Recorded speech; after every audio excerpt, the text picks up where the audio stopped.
Бинго. Зачем тебе это надо? Зачем тебе это надо? Может, я был бухой. Это правда, что это штраф за тебя заплатил Роман Абрамович? Юрик, работник спецслужб, не может быть руководителем страны. Считаешь ли ты его людоедом? То, что Бесогон гадит всю уже дорогу, это бессомненно. Точно так же в Следственном комитете меня спрашивали. Так же.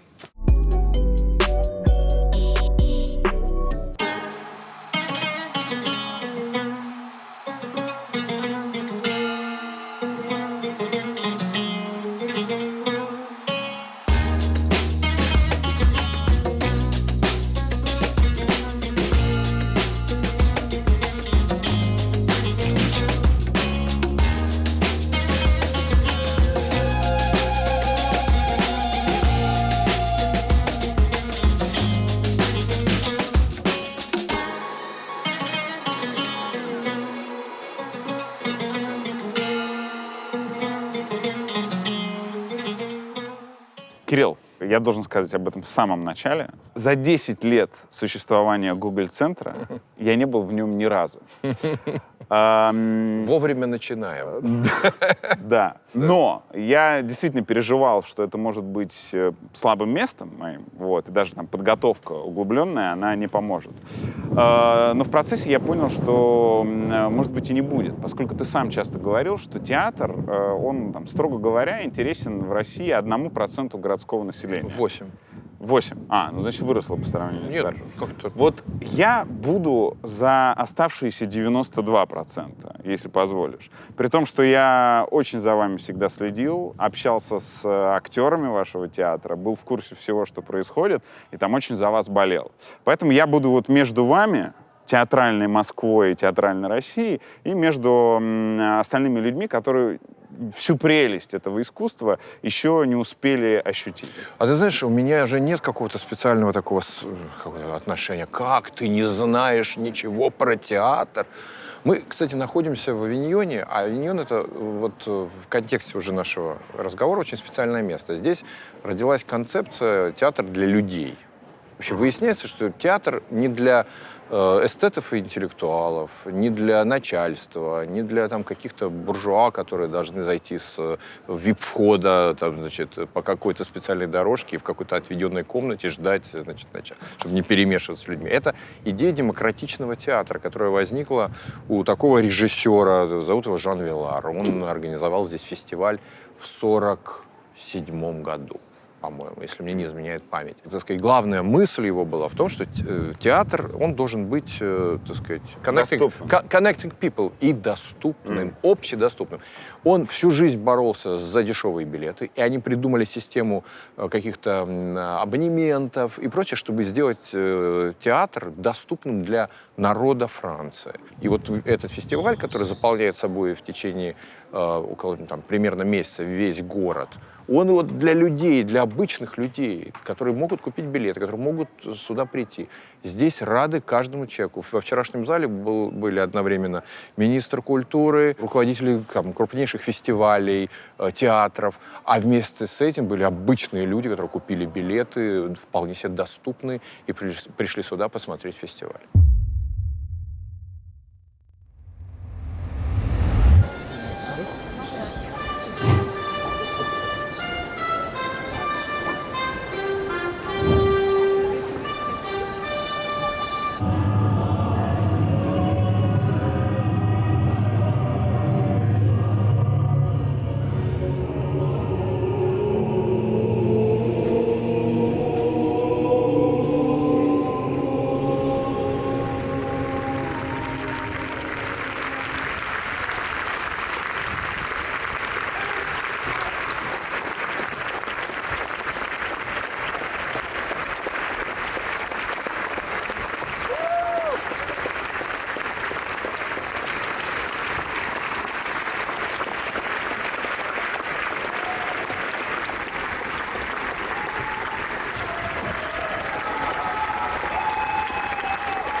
В 2014 году ты сказал, Россия сейчас ведет себя как нищий гопник, который от горя сошел с ума. Это после аннексии Крыма было. Как, по-твоему, Россия ведет себя сейчас, спустя 8 лет? О, знаешь, какие-то не хочется даже подбирать метафоры и словосочетания, потому что когда идет война, и называть эту войну чем-то другим, какими-то другими лексическими конструкциями нельзя, в общем-то. Хотя мы прекрасно понимаем, что вот совсем недавно Алексей Горинов, да, депутат, получил реальные 7 лет за то, что он назвал войну войной. Он никого не убил, он не совершил акт насилия по отношению к другим людям, ничего не украл. Он просто назвал войну войной и получил 7 лет лагерей. Поэтому, знаешь, искать красивые обороты тому, что происходит сейчас. Сейчас происходит война, ее начала Россия, ее начала моя страна. Мы, как люди, к этому имеющие отношение, находимся в чудовищном кризисе, плохо, больно, страшно. На открытии этого Авиньонского фестиваля была твоя постановка «Черный монах». Как это получилось? Когда ты об этом узнал? Это было несколько лет назад, когда еще, по-моему, продолжались все эти наши судебные дела. И мне написал письмо Оливье Пи, руководитель Авиньонского фестиваля, который сказал: у меня есть к тебе предложение, я хочу, чтобы ты сделал спектакль для открытия Авиньонского фестиваля. Вот, и у меня тогда как-то это, я подумал, сложилось, вернее, с какой-то внутренним, давнишней мечтой поработать с этим текстом Чехова «Черный монах». Я предложил этот текст, а дальше стали искать возможность, как его реализовать. И, к счастью, возникло предложение Талия театра, это гамбургский театр, в котором я этот спектакль поставил, но с расчетом того, что он открывает Авиньон. Если в общем, Авиньон — это такой Коачелла или фестиваль Сигет от театра, то есть когда много самых разных жанров в одном месте, и здесь в течение месяца хоть на улице, хоть в самых маленьких пространствах идут постановки. Знаешь, я думаю, что было все еще интереснее. Вот 40-е годы, конец 40-х годов, Франция, разрушенная, в общем, пострадавшая, как вся Европа, от войны чудовищной, да, и они просто задумались, надо как-то, так сказать, поднимать экономику, поднимать культуру, сделать что-то, чтобы здесь заново началась жизнь. И они придумали в каждом городе этого прекрасного места под названием Юг Франции сделать по фестивалю. Таким образом, получился примерно в это время Каннский фестиваль, театральный фестиваль в Арле, театральный фестиваль в Авиньоне, чуть позже, по-моему, фестиваль фотографий в Арле, Экс-Прованс в оперный фестиваль. В каждом городке по какому-то фестивалю. И таким образом сюда поехали туристы, таким образом это место стало популярным, таким образом культура, что называется, стала градообразующим, так сказать, предприятием, как это у нас принято говорить. Сюда потянулись туристы, экономика выросла, жизнь началась и прочее, прочее.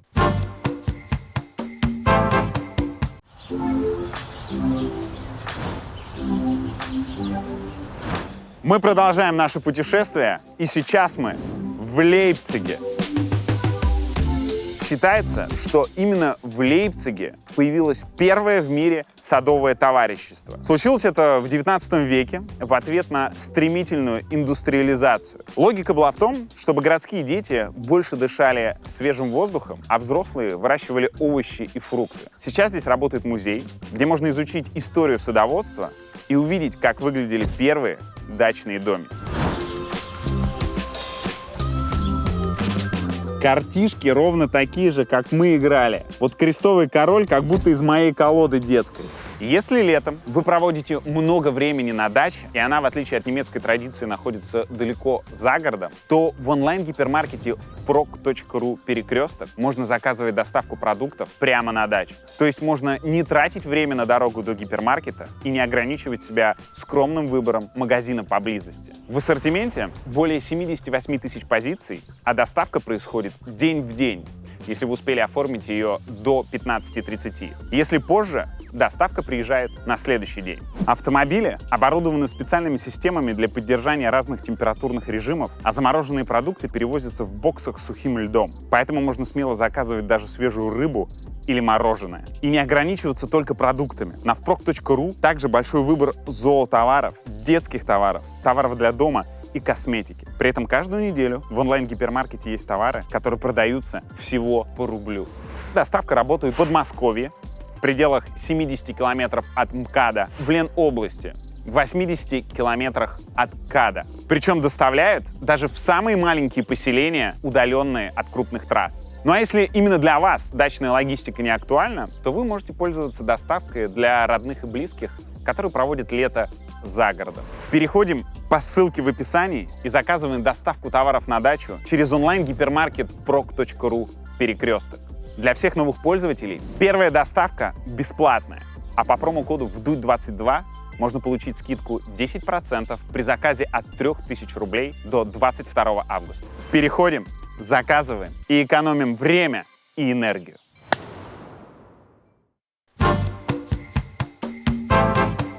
Если изучать то, что ты говорил про изменяющийся режим, то прям страшные отголоски.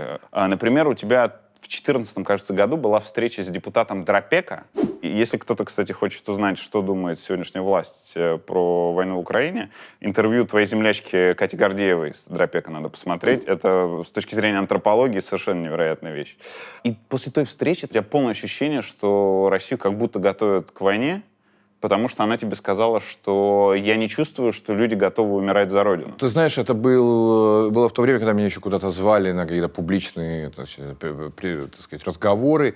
И так получилось, что действительно с Еленой Дропек, которую я считаю, знаешь, у меня от нее нет ощущения, что она какой-то отвратительный. Она женщина, которая верит в то, что говорит. Она, мне кажется, где-то совестливый человек даже. И я, видя ту искренность, с которой она говорит, испугался именно этой искренности.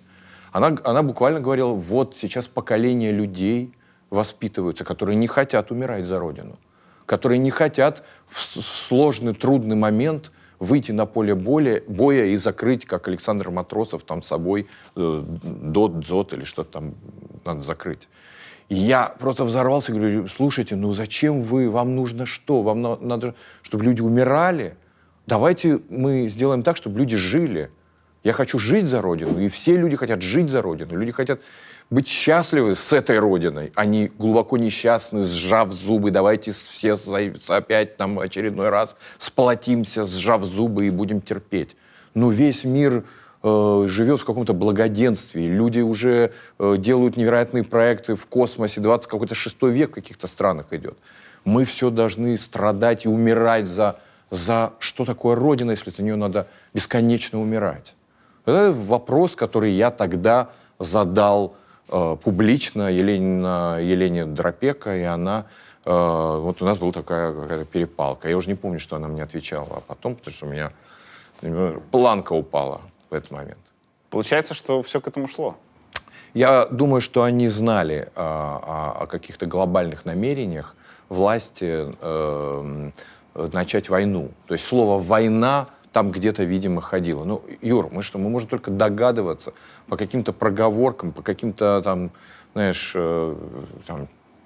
фрагментам интервью каких-то людей, что, наверное, что-то там готовится. У нас же нет никакой информации, мы ничего про это не понимаем. Мы знаем, что в какой-то момент нажали на кнопку. 23 числа я встречался с людьми, тебе говорил, которые там ходят в какие-то кабинеты, и все говорят, не, войны не может быть. Не может быть войны. 23 числа, 24-го все началось. А что это за люди? Какие-то люди, которые, знаешь, все, называются московские гостиные. Вот там всегда есть люди, которые, значит, что-то слышали, и они очень близки там, к какому-то кабинету, где, так сказать, откуда идет инфа, понимаешь? Всегда у них, а война будет? Да нет, не будет, вот это все. А это чиновники? Чиновники, какие-то люди близкие к чиновникам. Кто ходит в московские гостиные, связанные с культурной, значит, жизнью. Пошло говно по трубам. удачно сели, да? Я бы сказал, что это очень органичный саундтрек, потому что ты сейчас Ты говорил. считаешь, да? Мне кажется, очень точно. Хорошо, извини. Чиновники или близкие к чиновникам, они состоят в кругу твоего общения? Ну, слушай, я встречаюсь с ними. Закончился спектакль в другом театре, или там, в каком-то, или какой-то день рождения, я уже не помню, что это было. День рождения был, да. День рождения какой-то был. Ты приходишь, смотришь, там какие-то люди, которые уже все пересекаются. Москва маленький город.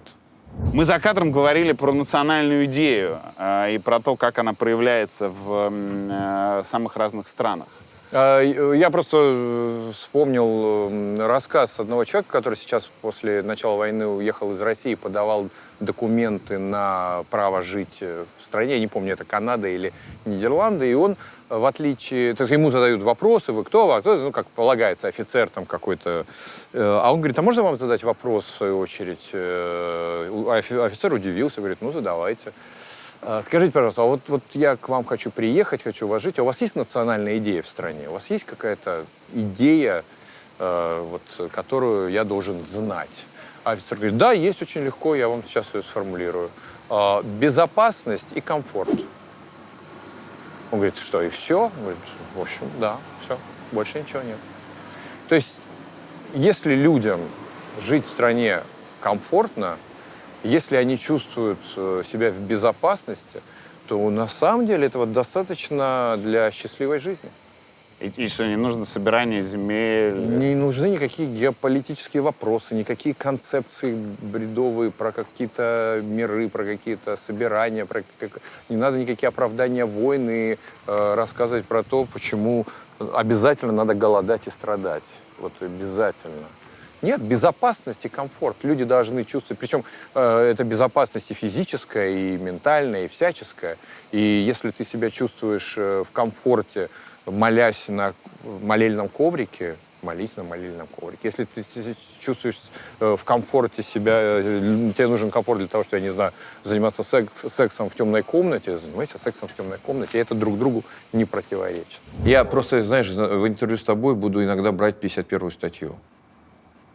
Блядь, меня научил Следственный комитет, знаешь. 51-я статья. Твоим срезонировавшим высказыванием про войну стал текст в твоем телеграме «Красный лак». Доволен ли ты этим текстом? Ну, слушай, я написал его в тот момент, когда уже не мог не написать какие-то вещи. Понимаешь, у меня же еще были сложные разговоры с украинцами, которые приезжали ко мне, я был уже в Европе, и говорили, вам не надо участвовать в Каннском фестивале. Не надо, будет хуже. Я говорю, в смысле, почему будет хуже? Ну, потому будет хуже. Вам надо снять картину с конкурса. Вам надо...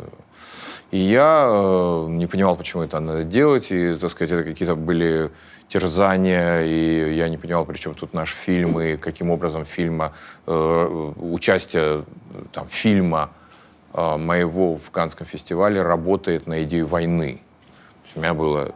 Все это как не складывалось. Этот текст, он является результатом этой рефлексии какой-то. Ну, я его написал просто за ночь.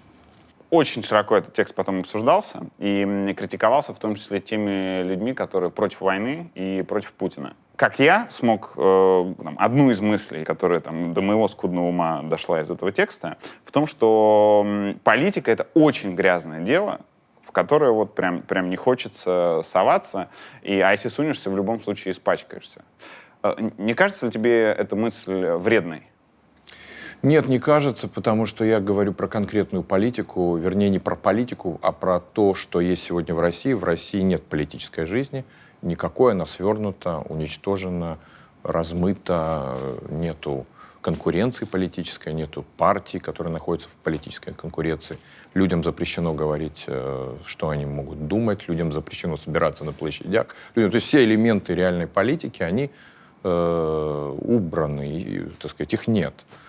Но я при этом должен сказать, что я не могу в этом разбираться, потому что тогда надо закончить заниматься тем, чем занимаюсь я, и начать разбираться в политике. Наверное, при определенном темпераменте социальном это возможно делать, но я все-таки не политик, и я не хочу этим заниматься. Я хочу заниматься искусством. Мне кажется, искусство и театр, в том числе и кино, может быть в чем-то даже эффективнее политики, которая очень сильно всегда замешана на лжи, на пропаганде, на, так сказать, каких-то манипуляциях. А театр, ну, я так думаю, и театр, как ни странно, и кино честное. Оно честная игра и, так сказать, открытая игра со зрителем, разговор со зрителем. И театр, кино побуждает к мышлению, к какому-то изменению сознания, а политика просто использует людей и все. Не кажется ли тебе эта мысль заблуждением про то, что от политики, если мы под политикой воспринимаем там зло, которое она может принести. Сейчас конкретный пример. Война, развязанная... Политиками. Политиками, 100%. Но от такой политики разве спасает культура? Не спасает. Разве от такой политики спасает не политика? Не спасает. Культура позволяет человеку оставаться человеком и позволяет о чем-то думать и принимать какие-то решения, в том числе и в политике. Вот, ну, откуда мы возьмем умных, ответственных, образованных, широко мыслящих, современных людей, которые понимают про то, как устроен мир? Ну, наверное, они должны быть хоть как-то заинтересованы в том, чтобы у них было общение с культурой. Ну, наверное, каким-то образом они должны быть частью вот этой ноосферы, связанной с информацией, с какими-то культурными вибрациями. Потому что и так это будут просто орки с заточкой или с, там, я не знаю, железной палкой, которые будут херачить других орков, понимаешь? Ну, что делает людей людьми? Ну, в общем-то, культура. В этом смысле она необходима, нужна. И без нее политики принимают ровно вот такие решения, которые называются война. Все разбить, уничтожить, сжечь, выжечь города, а потом посмотрим. Знаешь, это какие-то были ответы на вопрос, что такое там русская культура, и чем она занималась, и почему она, ну, ответственна ли она за то, что происходит сейчас в мире, и в том числе в России, в ответственной в этой войне. Я пытался найти какие-то оправдания, тщетно, нечетно, не понимаю, говоря о том, что настоящая подлинная русская культура, она была всегда против войны, она была всегда за человека и против его уничтожения. Для нее человек был всегда главная, так сказать, ценность, мерила, на нем она сосредотачивалась, а не на его, так сказать, превращении в кровавый фарш, понимаешь? Но при этом Россия всегда была страной, которая участвовала и часто начинала войны. Да. А русская культура, демократическая и прочее, всегда говорила, что нам очень жалко этого маленького человека. То есть это всегда было противоположные задачи у государства и у культуры. А вот это разве не доказывает, что то, что русская культура всегда там, против превращения человека в фарш, а сама Россия очень часто этот фарш затевала, не доказывает ли это, что культура в этом смысле бессильна? Да, она бессильна. И что делать? Ну, тогда это противоречит твоей фразе относительно Нет, того, ну, слушай, что культура способна спасти. Она способна изменить человека, ну, хоть какого-то. Ну, может быть, не так много людей будут участвовать в превращении других людей в фарш. Ну, вот человек, которого зовут Алексей Горинов, он, я уверен, человек, для которого, ну, культура что-то сделала в жизни. Он понимает, что война невозможна. И кто влияет на это осознание? Ну, наверное, книги, фильмы, что-то с этим связанное. То есть она имеет такое, ну, какое-то... Ты понимаешь, я знаю, о чем ты спрашиваешь. Ты спрашиваешь о глобальном воздействии. Глобальное воздействие на людей оказывает только медиа, Юра. Ну, медиа. Так устроено. Культура — это какая-то очень сложная структура, которая гибнет первая в тот момент, когда начинается война. Я не понимаю, да, I'm happy, я счастлив, ich bin glücklich. Боже, какая же ты красивая такая. What? Where are all those people? What are those people I hear singing and laughing? Где? There. I hear it everywhere. Это бред. Oh, it's a song in Italian about sounds in a secret garden, but I don't... Und sie in den anderen Männern immer ihn suchen. Ну неужели прям все так серьезно? Das ist почему он на 3 языках? Что ты в это вкладывал? А, Юра, это, знаешь, это такая была когда практическая необходимость. Значит, я подумал, ну, вот сейчас мы, значит, русский текст, немцы в Тhalia-театре, придут зрители, значит, они что будут? Будут читать вот это все, буковки над сценой висят, там, титры, и надо читать. Я подумал, ну... Для тех, кто не в курсе, я об этом узнал сравнительно недавно, примерно полгода назад в Грузии, что в театрах есть субтитры на других языках. Ну, театр иногда хочет, чтобы его понимали. Да. Поэтому он вешает субтитры, чтобы его понимали. Очень удобно, есть смысл Да. ходить даже в тех странах, Да. где ты не понимаешь. И мы, я подумал, ну, они будут вот это все время смотреть под потолок, а на сцену смотреть не будут. И, в общем, если ты хочешь что-то читать, иди в библиотеку или сиди дома в ридере, читай. Поэтому как сделать так, чтобы язык не становился препятствием в театре? Мне всю жизнь говорили, что вообще язык — это вот проблема театра. Вот русских никогда не поймут за рубежом, потому что мы говорим на русском языке. И это вот только мы, значит, вот тут с этим русским языком должны, значит, находиться и больше нигде. Я подумал, ну почему язык является проблемой? Он же может быть не проблема, а наоборот богатством и каким-то стилистическим приемом. И я придумал вот этот трехязычного Коврина, который, как бы, ну, человек, который, в общем, сходит с ума, он может слышать голоса внутри на совершенно разных языках. И поэтому возникли, значит, Филипп Авдеев, который играет на русском, Один Байрон, который играет на русском, английском и немецком, Филипп Авдеев тоже играет на немецком, и Мирко Клявих, который играет на немецком. И вот эти трехязычный Коврин позволяет всем зрителям без чтения субтитров понимать, что происходит на сцене. Плюс русские артисты прекрасно выучили немецкий язык и играют на немецком. Я не сразу разглядел, когда смотрел, кто играет главную женскую роль. Вот. Я был уверен, что это немецкая актриса. Это И наша только когда во втором прекрасная Вика действии... Мирошниченко. Да, и только как бы во втором акте, когда у нее пошли русские реплики, я понял, что это без акцента абсолютно. Я понял, что это Виктория Мирошниченко, которая играла главную роль в «Дылде» Кантемира Балагова. Да. Она выучила немецкий. Да. И Она Филипп прям Авдеев. говорит на немецком. Она Филипп, не- насколько я понимаю, все-таки выучил текст скорее. Или он может говорить тоже на немецком? У Филиппа нету акцента. К нему подходят немцы и начинают с ним знакомиться и говорить какие-то, так сказать, восторги, изливать на немецком. Он говорит, извините, я ничего не понимаю, потому что он разговаривает, он читает вообще монологи, а в Deutsches театре он играет просто сцены на немецком языке, не зная языка. Но понимая, разумеется, что он произносит. Но вот это свойство актерского таланта, умение впитать разные культуры и... То есть они не знают язык, но память способна впитать столько, что они... Слушай, это большая работа. Они занимались педагогами, они занимались... Это не просто так, знаешь, взяли, раз и заговорили. Это потребовало времени, это потребовало усилий, это потребовало, ну, так сказать, большой работы, чтобы овладеть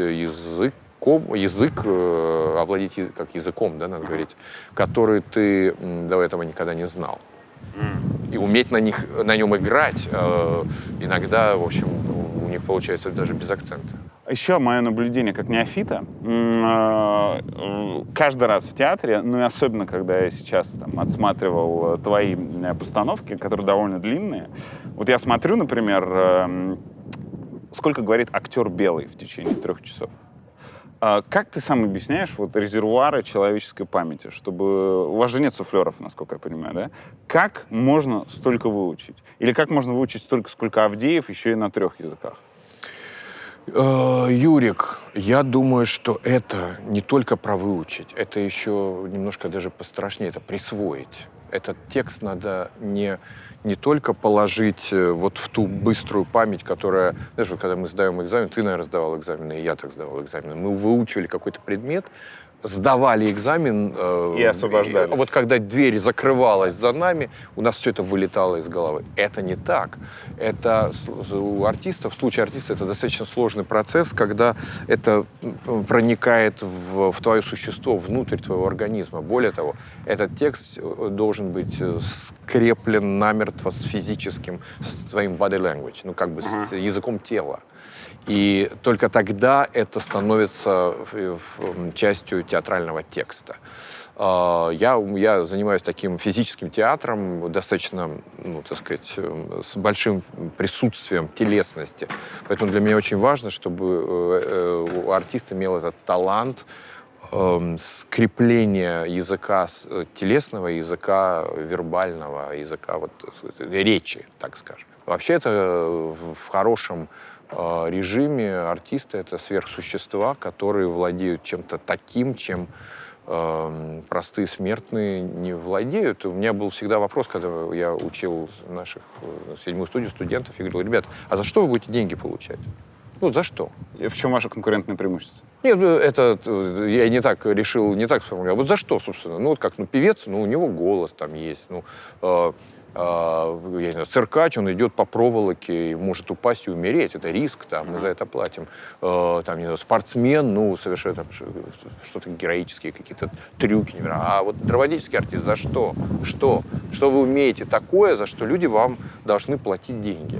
И это был, собственно, главный вопрос, на который надо было ответить в процессе образования. Поэтому те артисты, с которыми я работаю, я знаю точно, что они все, что они получают за огромные, за экстраординарные способности. Поясни, пожалуйста, свою фразу, я не до конца ее понял. 51-я статья. Точно так же в Следственном комитете меня спрашивали. Так же. Очень важно помочь жертвам. В Украине много беженцев, и в России тоже. Определенное количество жизней было уничтожено. Да. Важно помочь всем жертвам и тем, кого отправили на войну, и чьи семьи не имеют дохода. Люди искусства должны помогать этим людям, и я это делаю сам.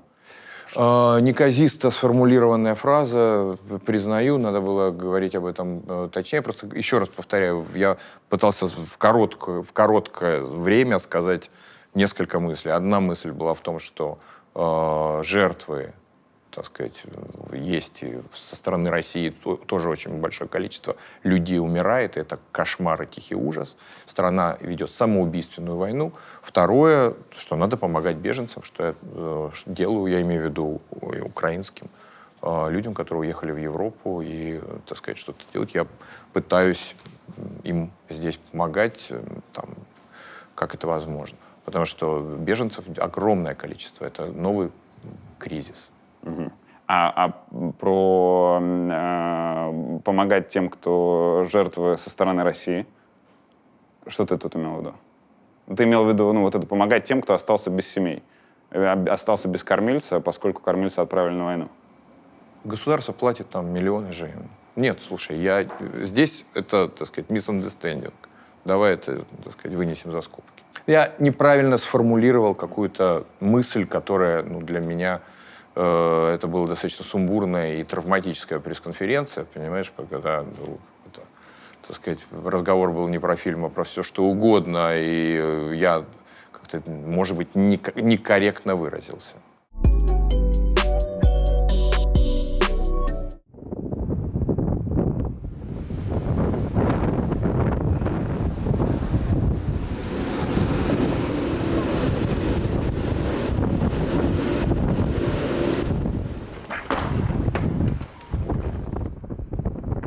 Есть ветер, мистраль, который, является вот таким известным в Провансе, особенно в Авиньоне, сложным явлением природы. Откуда он берется? Из разницы температуры, разумеется.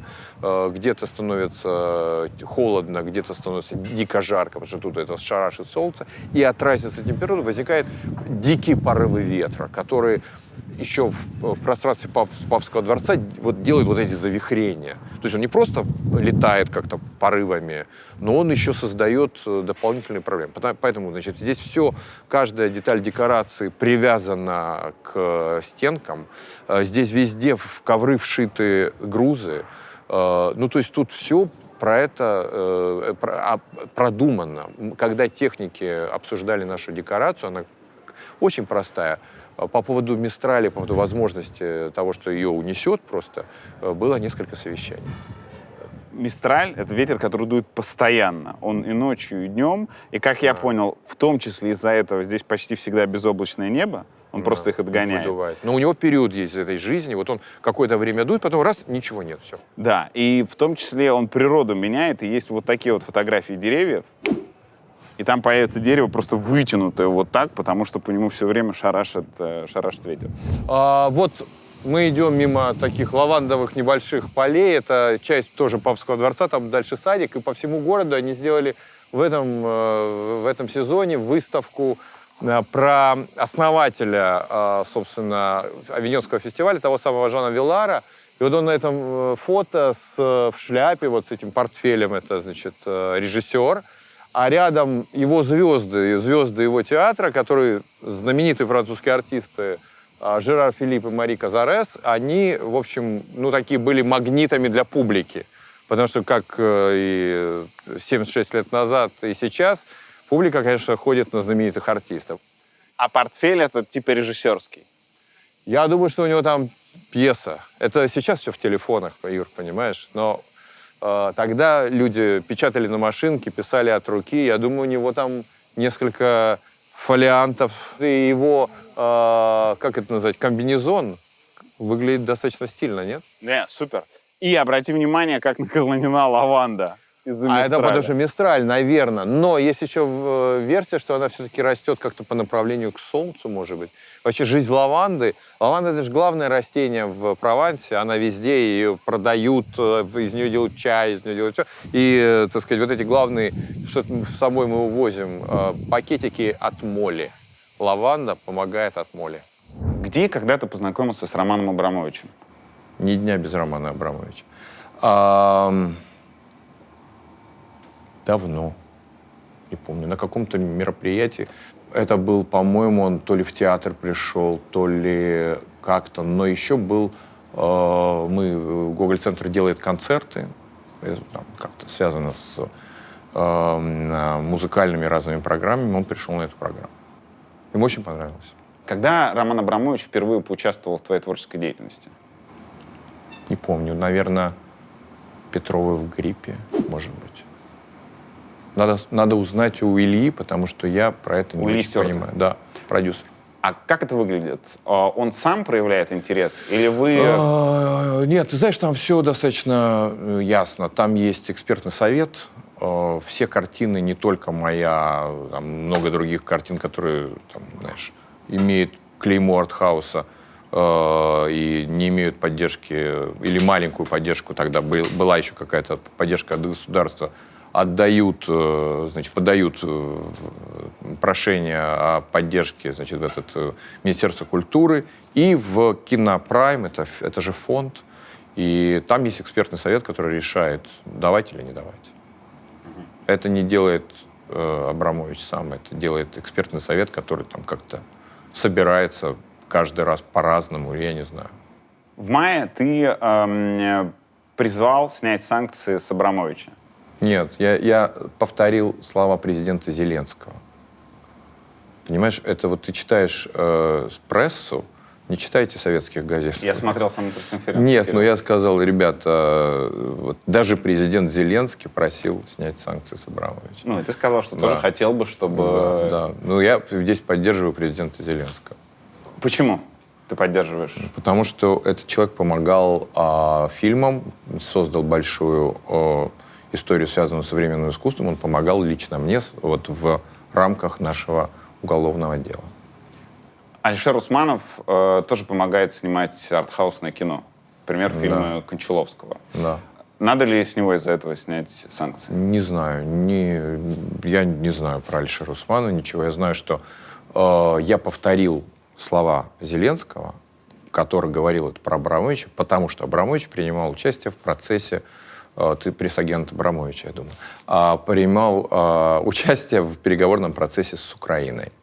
И это была какая-то очень важная история, по-моему. Ну, то есть, если этот человек способен остановить войну, ну, наверное, поэтому президент Украины просил, так сказать, снять санкции с него. Ты знаешь, какая у Абрамовича репутация в политическом контексте? Нет. Прям серьезно нет? Ну, нет, ну как, слушай, я не знаю. Я читаю всякое, но я не доверяю прессе. Я знаю, что этот человек создал достаточно мощные институции, связанные с современным искусством, современным кино, и он помогал, включился в помощь в нашем уголовном деле. Ну, это не потому, что мы знакомые, друзья, там, с семьями дружили, он сказал, ну, парню надо помочь. Он изучил материалы дела и решился нам помогать. Вот и все. Абрамович считается одним из олигархов, близких к Владимиру Путину. Владимира Путина ты, очевидно, не очень любишь. И после того, как ты попросил снять с него санкции, было много комментариев в таком ключе. Серебренников сам жертва режима из-за театрального дела. Серебренников сам вынужден был уехать из России, потому что Путин начал войну, но при этом ничего не понял и поддерживает олигарха, который всегда был одним из оплотов этого режима. Как ты относишься к такой цепочке? Я не знаю. Это, мне кажется, очень простые, в чем-то наивные умозаключения. Я не понимаю, я не знаю, является ли Абрамович основой режима. Мне кажется, сейчас основа режима совершенно другие люди. Совершенно другие люди. Люди с погонами, люди серые, люди, которых фамилии мы не знаем, связанные с ФСБ, связанные с войной. Это, так сказать, так называемая партия войны. Вот они основа режима. А Абрамовичу не надо. Ну, слушай, я не хочу, знаешь, превращать наш разговор в апологетику или, так сказать, защиту Романа Аркадьевича. Он как-то сам справится. Но, мне кажется, у режима другая основа.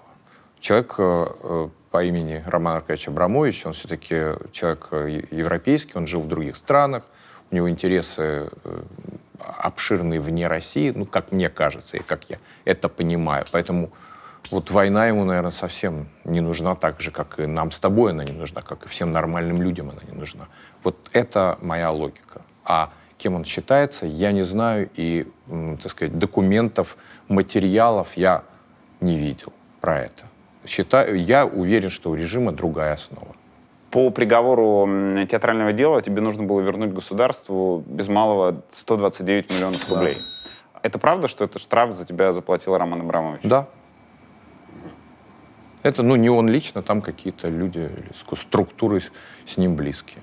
Потому что, разумеется, у меня таких денег никогда нет, не было и, наверное, не будет. А он предложил или ты попросил? Да, знаешь, я никого не просил. Я знаю, что через адвокатов, через людей, с которыми я, так сказать, как-то общался тогда, потому что прямой связи у нас не было, что он, ну, в общем, ощущает несправедливость данного дела, ему, видимо, хотелось, чтобы оно как-то быстрее закончилось. Как он предложил, как он договорился, и как какие-то эти структуры или другие структуры это сделали, ну, в смысле, какие его структуры это сделали, я не знаю.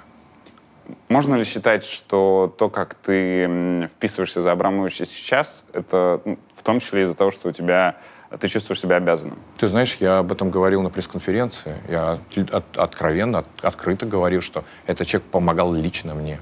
Угу. Но ты не произнес фразу «он заплатил за меня штраф», поэтому... Ну, потому что, знаешь, это может... Ну, как бы не просил меня про это говорить и никогда не просил. И никто не просил от него, его какие-то люди с ним там связаны, просили про это не говорить. Я это, в общем, первый раз сейчас. Ты спросил, я ответил. Ты очень близок со своими актерами. Ну, очевидно, что они как бы... Ты намного влияешь на них не только по-актерски. Если бы кто-то из них поддержал войну с Украиной, как бы ты отреагировал? Знаешь, я с самого первого дня говорил о толерантности и говорил о том, что мы должны принимать любые мнения. Был очень интересный случай, прямо показательный, вот в контексте того, о чем спросил ты. Значит, одна из артисток, она потом ушла, еще в школе судьи МХАТ, пришла и повесила на стенку икону в зале, где все репетировали и занимались. Повесила икону, там как-то на нее крестилась. И ко мне пришли студенты со словами, ну, подождите, но как это вообще будет работать? Ну, вот у нас, значит, среди студентов есть евреи, есть мусульмане, мастер вы буддист, есть неверующие. А вот почему висит икона? Я говорю, ребят, ну, во-первых, вы должны разобраться сами. Давайте вы сами решите этот замечательный вопрос. Значит, они сняли икону, девушка стала агрессивно себя вести, бросаться. Они объясняли, ну подожди, ну давай, что мы тут икону, вот тут Магомед, а вот тут коврик, вот тут Будда, вот тут есть евреи, поставим семисвешни. Ну как вообще? Нет, она отставила эту икону. И тогда они вместе, собравшись, проведя собрание курса, решили снять все-таки икону и на это место повесить портрет Станиславского. Но это другое. Я перенесемся в 2022. допускаю, что люди могут выбирать свой... Верить. Они могут выбирать, во что верить. Они могут верить в вещи, которые мне отвратительны и для меня неприемлемы. Я просто с ними не смогу работать. То есть, если бы Филипп Авдеев, условный, был бы за вами, Да, я бы не сказал, Филипп, я уважаю твой выбор, я ничего не имею, но есть вещи личные, я либо должен как-то с тобой находиться в диалоге, тебя разубеждать, либо, нам просто, так сказать, это мешает той, так сказать... слушай, этот вопрос войны разбивает семьи. Да, вот замечательный этот фильм. Да, про то, как семьи распадаются. Люди не слышат друг друга, не хотят друг друга понимать, не хотят слышать аргументы друг друга. Поэтому что уж тут отношение учитель-ученик. Твой папа очень известный уролог. Да. Я слышал, что он настолько известный, что могло быть так. День рождения, он его там отмечает за столом, и его из-за этого стола поднимают, и чуть ли не на вертухе вызывают на операцию, потому что какому-то очень знаменитому пациенту стало плохо. Ты знаешь, ничего не знаю про знаменитых пациентов. Я знаю про другое, что он делал операции, вот сколько там, он 40 лет был хирургом практикующим. Он их делал каждый день. И мы в какой-то момент решили с ним посчитать, сколько вообще он операций делает, сколько людей он спас. А это такие операции, знаешь, когда уже никто не мог ничего сделать, вот привозили к Семену Михайловичу, понимаешь? И он там как-то, хирург, знаешь, хирургия — это искусство рук. Он хирург от Бога. И он действительно ночью, днем, утром, неважно, приезжал, приходил в больницу, делал эти операции. И это мы посчитали, это где-то десятки тысяч человек. Просто там какое-то, огромное количество людей. У него не умер ни один пациент за всю жизнь. В смысле, на столе? На столе, да, под ножом. Я просто всю жизнь видел, как он рано утром, так сказать, уходил на операцию, а после этого возвращался и, в общем, в конце дня вот такой, знаешь, уже стоять не мог, потому что он стоял за столом операционным по 8, по 10 часов. Он делал операции по смене пола? Он в числе первых был, кто начал эти операции делать, потому что клиника... Делали в Ростове? Их делали в Ростове по одной причине, в том числе клиника, которая занималась, или институция, которая занималась психологическим определением возможности смены пола, это знаменитый психолог Бухановский, который делал экспертизу по Чикатило. И вот эта клиника была в Ростове. И прежде чем пациент, так сказать, присуждал, ему разрешали сменить пол, он должен был пройти ад вот этих психологических тестов. Это длилось иногда несколько лет. Потому что сама операция технически, она несложная, как говорит мой папа. Раз, два, и либо пришил, либо отрезал. Сложно вот это. Сложно вот это. И вот это, так сказать, про это заключение делал Бухановский. Они были как-то там связаны. Твоя мама была учительницей? Да. Литература. Врач и учительница. Классическая советская семья. Расскажи про нее. Яркая женщина, всегда модница, всегда красавица, центр любой компании. Уехала из Молдавии, где жили родители, потому что полюбила папу, а он из совершенно нищей семьи, просто по любви. Она была из такой семьи богатой, в общем, золотая молодежь. Она родом из из польско-украинской такой, там такая была кровь. Бабушка у меня, ее бабушка была Едвига. И от нее остался католический крест даже, вот, который там в семье как-то прятали. Насколько она была строгой женщиной? Строгой. Как родители отреагировали, когда ты из Ростова в Москву решил переехать? Знаешь, они не хотели вообще, мама не хотела этого понимать. Она 3 раза останавливала меня буквально там, какими-то истериками и прочее, и я 3 раза рвал билет. Ох. Да, потому что, ей казалось, что мой единственный сын, как бы идея семьи, что надо всем быть вместе в одном, так сказать, доме. Если я куда-то уеду, то я уехал из Ростова в 30 лет. То есть это все тянулось. Маме нельзя было сказать, что я уехал. Папа ей говорил, да он поехал поработать, сейчас возвращается. Я в течение нескольких лет жил в поезде, потому что в конце каждой недели я возвращался на поезде обратно. И говорил, я здесь, все, я тут, я, так сказать, никуда не уехал. Ох. Ну да, ну что, так бывает. Вот. Потом постепенно мама привыкла, что я в Москве, но я каждый день звонил, иногда по 2 раза, и сейчас папе по-прежнему звоню, мамы нет уже, папе звоню и докладываю, что я, значит, здесь, я жив, как твои дела, слушаю, как его дела. Мы находимся в постоянной связи.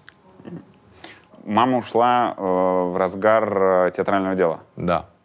Из-за него?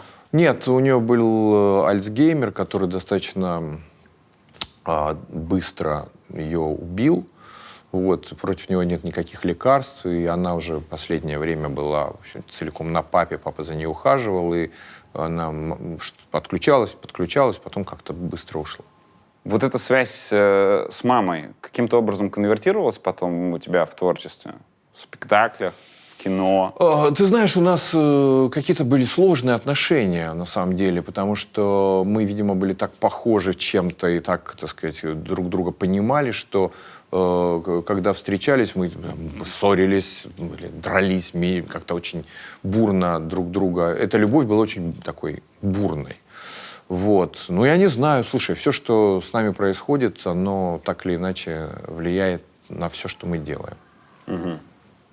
Я просто слышал от твоих поклонников, что образ женщины в возрасте, властной, строгой, либо эпизодически, либо не очень эпизодически, у тебя присутствует очень часто. Это близко к правде? Ты знаешь, это близко к правде, но это не потому, что мама. Она была властная, но она была маленькая, хрупкая, с лицом такой, очень похожим на Барбару Брыльскую из фильма «Ирония судьбы». И вообще была такая, ну, так сказать, пикантная, миниатюрная блондинка. Понимаешь, что по мне не скажешь, но тем не менее. Поэтому это не образ властной, сильной женщины. Образ сильной, властной женщины, он у меня часто встречается, потому что он есть вокруг нас, понимаешь? Это образ страны, это образ, там, сказать, властительницы, вот этой сильной женщины с судьбой, которая, значит, одинока, с горьким юмором, но как-то, так сказать, проживает свою жизнь, так сказать, вкусно или как-то так горько проживает свою жизнь, у нее какой-то свой взгляд на все, что происходит. В ней есть какая-то драма, рубцы, застарелые обиды, проклятие всем мужчинам, которые, как известно, сволочи, ну и прочее. Это такой, так сказать, очень часто встречающийся архетип русской жизни. Одинокая женщина с судьбой. А почему так, как ты думаешь? Ну, почему это наш архетип? Потому что женщины в России живут дольше, стрессоустойчивость у них больше, мужиков меньше, мужики спиваются, не выдерживают, а бабы сильные. Это вот про них говорят, бабы нарожают, понимаешь? Ты не только режиссер, но и художник большинства своих спектаклей. Одна из самых красивых сцен, когда они фонариками вот так вот крутили. Это как родилось? Ну вот это родилось из того, что эти лампочки внутри теплиц, там же в теплицах должны быть лампочки, И во всех теплицах, которые я всегда видел, висели эти лампочки Ильича. Это потом уже стали вешать люминесцентные. А вначале вот эти самые примитивные лампочки. И я их заказал в большом количестве, чтобы они освещали внутренность теплиц. И они висели такими соплями, как это мы всегда видим и любим, гроздями эти лампочки Ильича. И я на какой-то репетиции просто снял этот шнур, или они принесли его, чтобы вешать. Он лежал, и я говорю, а давайте вот так покрутим и сделаем такое движение. И ребята стали с ним работать. Я говорю, о, вот медитация, вот давайте из этого сделаем медитацию. Ну, это тоже... то есть ты просто давайте попробуем, да? Ну, Такой давайте спонтанный попробуем, эксперимент. да, и мы видим, как меняется освещение, а потом приходит видеохудожник Алан Мандельштам, говорит, слушай, а давай снимем вот такой крупный план и дадим его на сцену Папского дворца. Этого нету, кстати, в спектакле в Гамбурге. И мы сняли здесь уже спектакль, для этого спектакля, как освещенность лица меняется каждую секунду. Ведь человеческое лицо, оно при разных точках, как на него попадает свет, при разной освещенности, оно совершенно противоположность самого себя. И человек совершенно разный. Он иногда неузнаваем. Свет и точка, так сказать, источник света может изменить тебя полностью. Еще сторона может изменить полностью. Ну да, и надо знать свою сторону Да. лучше. А у тебя рабочая сторона вот эта.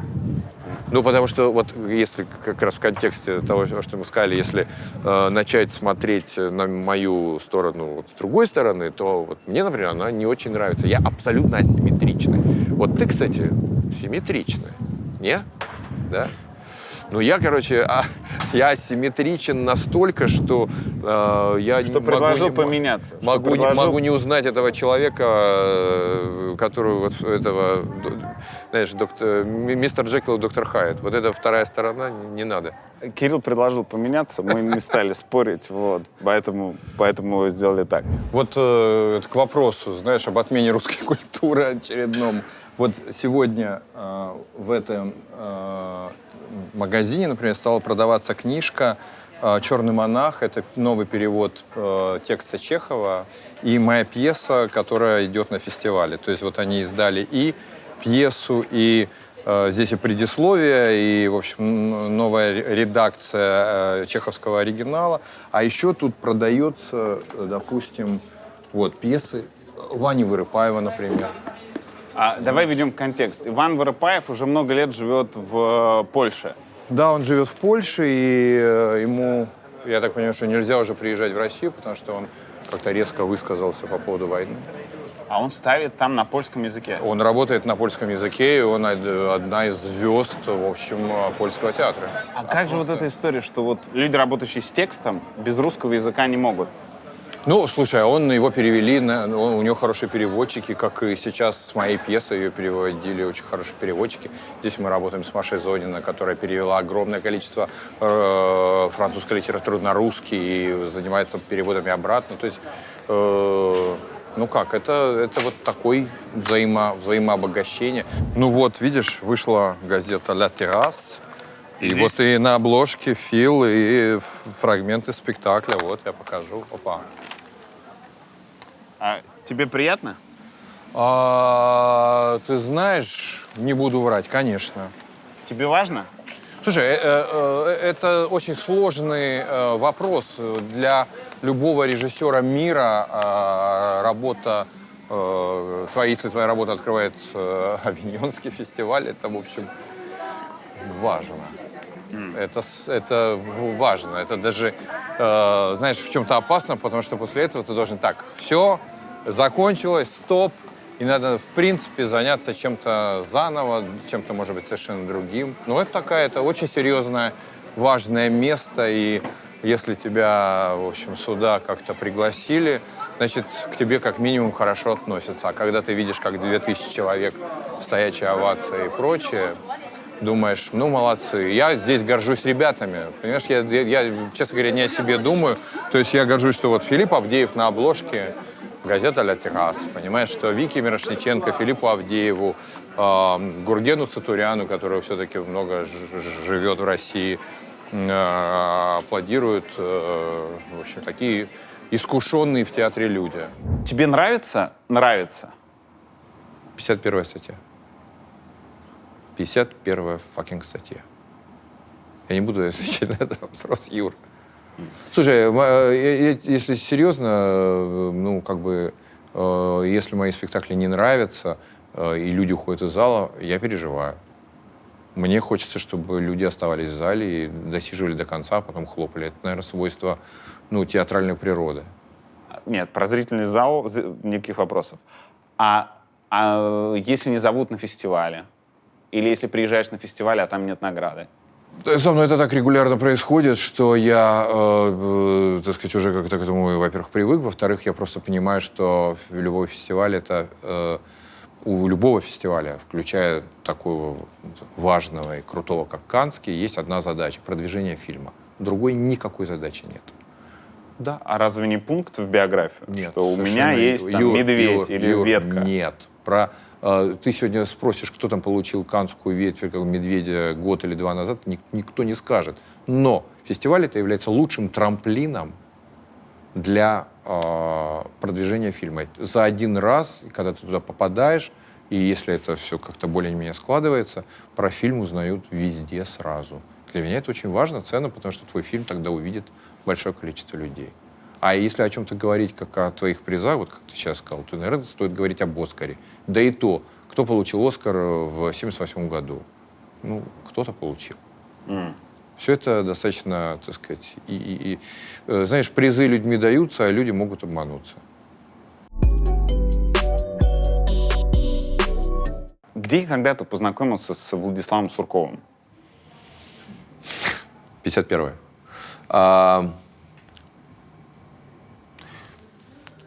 Пришел... Нет, раньше. Когда начинался фестиваль «Территория», был фестиваль «Территория» такой, который занимался тем, что он привозил в Россию самые крутые, лютые, потрясающие, мозга вообще разрывающие постановки театральные, какие-то события культурной Европы и мира. И возникла идея этого фестиваля, и мой товарищ Женя Миронов сказал: давай, вот у нас, так сказать, это возможно сделать при поддержке администрации президента. Тогда это было не зашкварно, это было возможно, и я помню, что я надел так косуху, у меня были какие-то длинные волосы, я был весь, ну, такой был абсолютно альтернативный персонаж, хотя мне рекомендовали надеть, значит, сюртук, там какой-то галстук и прочее. Мы пришли в администрацию, встретились с Сурковым, и ему рассказывали, что это будет за фестиваль. Вот фестиваль будет такой, такой, такой. И я говорил: да, там будут очень радикальные спектакли, да, там будут очень антивоенные спектакли, да, там будут какие-то резкие художественные высказывания, но нам очень важно, чтобы это увидели в России, потому что это расширяет палитру творчества и показывает возможности художников. И русским ребятам надо учиться быть свободными. То есть вот абсолютно суперлиберальный, как сейчас бы сказали, разговор. Он сказал: да-да-да, все, мы вообще не вмешиваемся, пожалуйста, мы вам доверяем, делайте. И это было несколько лет радикальнейших представлений, очень ярких. То есть помню, мы привезли спектакль венгерского режиссера театра «Критакор», просто мозгоразрывающий. Это был первый фестиваль. И дальше несколько фестивалей, была очень крутая программа. Это все шло на деньги, собственно, государственные, которые выделялись на этот фестиваль. Тогда мы первый раз познакомились. Почему ты заинтересовался текстом «Около ноля»? Мне прислали, не помню кто, Олег Павлович, по-моему, сказал: вот смотри, есть такой роман, я его прочел. По-моему, да, Натан Дубовицкий, «Около ноля». Я читаю роман, понимаю, что это крутая какая-то вещь, которая выражает какие-то ощущения, в том числе и мои, о природе власти, о природе человека, который попадает в эту, так сказать, молотилку. Мы начинаем его репетировать. В процессе репетиции, уже скоро премьера, вдруг начинают всплывать журналистские вот эти, так сказать, дела. Этот текст приписываемый, тогда никто не подтверждал же, это приписываемый Суркову. И, я понял, что да, что, скорее всего, да, но было непонятно, никто это не подтверждал. Когда ты понял, Потом он пришел на премьеру. Ты понял, что точно да? Да, что да, ему понравился спектакль. Как ты себя почувствовал, когда ты понял, что поставил спектакль по пьесе одного из важнейших советников Владимира Путина? Ты знаешь, я ставил не спектакль по пьесе советника Путина, а я ставил текст. И текст этот жесткий, отчаянный,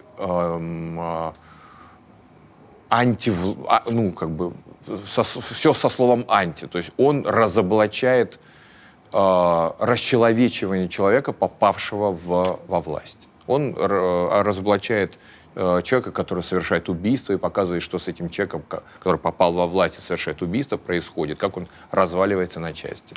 Вот этот текст я ставил. Я не ставил текст советника или текст чиновника. Я ставил текст.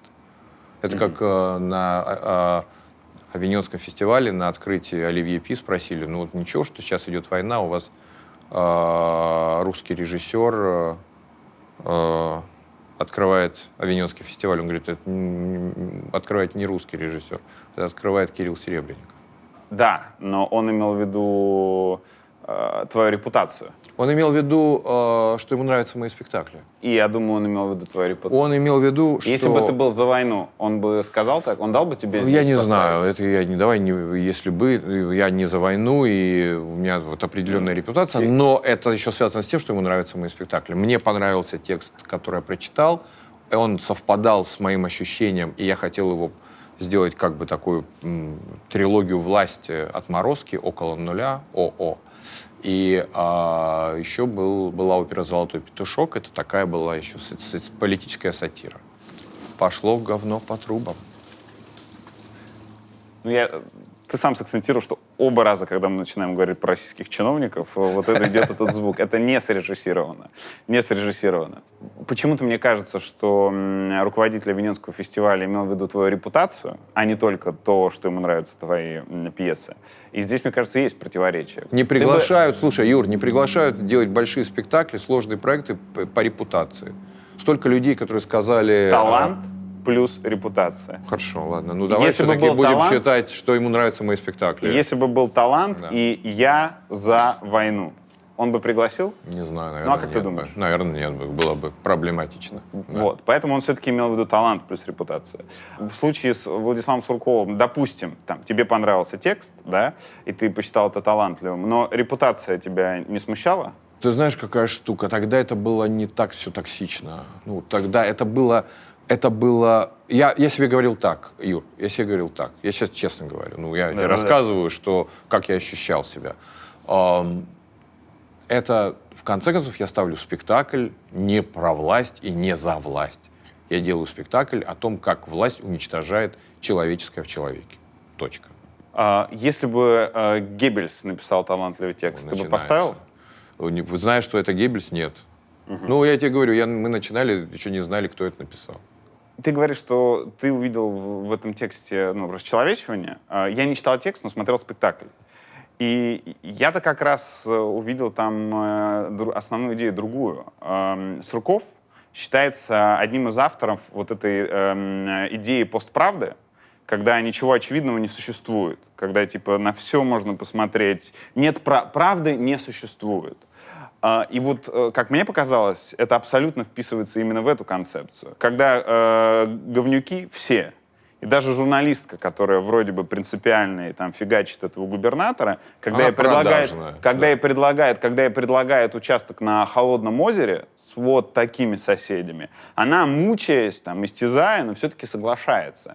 И по факту это выглядит так, как будто все негодяи, и поэтому правды и ни негодяя, не ищи. И это абсолютно концепция Суркова. Но по моей информации не всегда так. Не все журналисты продажные. Есть даже в политике, каким бы она там грязным делом ни была, люди, которые идут туда из добрых побуждений. Ты мне сейчас говорим о спектакле, который был сделан в каком году? В 2011. 2011. И, конечно, с того времени многое изменилось. Ну, и я изменился. И сегодня я знаю, что есть люди, которые не продажны, точно знаю. И есть люди, которые садятся в тюрьму, потому что они называют слово «война» войной. И есть тогда эта черная меланхолия, ну, в том числе, так сказать, владела и мной. Мне казалось, что вот просто я хотел сделать спектакль черное на черном, он весь из черного цвета. Там нету положительных, даже самые рефлексирующие герои, они все равно, ну, так сказать, пропитаны ядом. Но это был какой-то диагноз общества, это был диагноз, это же не... Понимаешь, ты сейчас пытаешься употребить какие-то термины пропаганды по отношению к этому спектаклю, как будто он говорит о том, что постправда там или нет никакого, так сказать, света в конце тоннеля, надо что-то спектаклем утверждать. А этот спектакль говорил о том, что, блядь, прогнило все в датском королевстве, что просто черви в глазах, понимаешь, что черное в черном. И в этом черном копошатся совершенно обезумевшие от властного насилия люди. И это, ну, мне казалось, что это такой диагноз тогдашнего состояния мира, природы, России, власти, там, я не знаю. Вот у меня было такое настроение. Я сделал такой отчаянный, мрачный спектакль, люди с которого выползали. Там же была коллизия в том, что все прослышали, что это спектакль, значит, по повести кремлевского чиновника, и стали за какие-то бешеные деньги покупать билеты. Олег Павлович, так сказать, который очень любил зарабатывать на театре большие деньги, сказал, надо срочно переносить на большую сцену. Потому что билеты стоили 25 тысяч, 50 тысяч, ну, какие-то немыслимые. Я сказал, нет, суки, пускай приходят в эту коробочку душную, пускай идут по книгам, пускай садятся, пускай за бешеные деньги, пускай смотрят. Они не знали, как себя вести. Они же приходили с девушками, со своими вот эти тоже чиновники. Пошли, а там какой-то клоуны мрачные, какие-то Вова Епифанцев с кровавым гиньолем, какие-то им говорят, что они какие-то отвратительные люди, просто над ними издеваются эти клоуны, и рассказана история просто умерщвления какого-то человеческого в человеке. Ну, это было точно не про то, что... Ну, вообще не про совершенно другое. Ты делаешь сейчас какой-то не тот вывод. Я рассказывал, я делал какой-то диагноз секунды, в которой мы тогда жили. Но мне казалось, что это так. И мне очень нравилось, что они не знали, они не хлопали, они уползали в подавленном настроении, понимаешь? Они не верили, что они это видят. Это были такие реакции, да.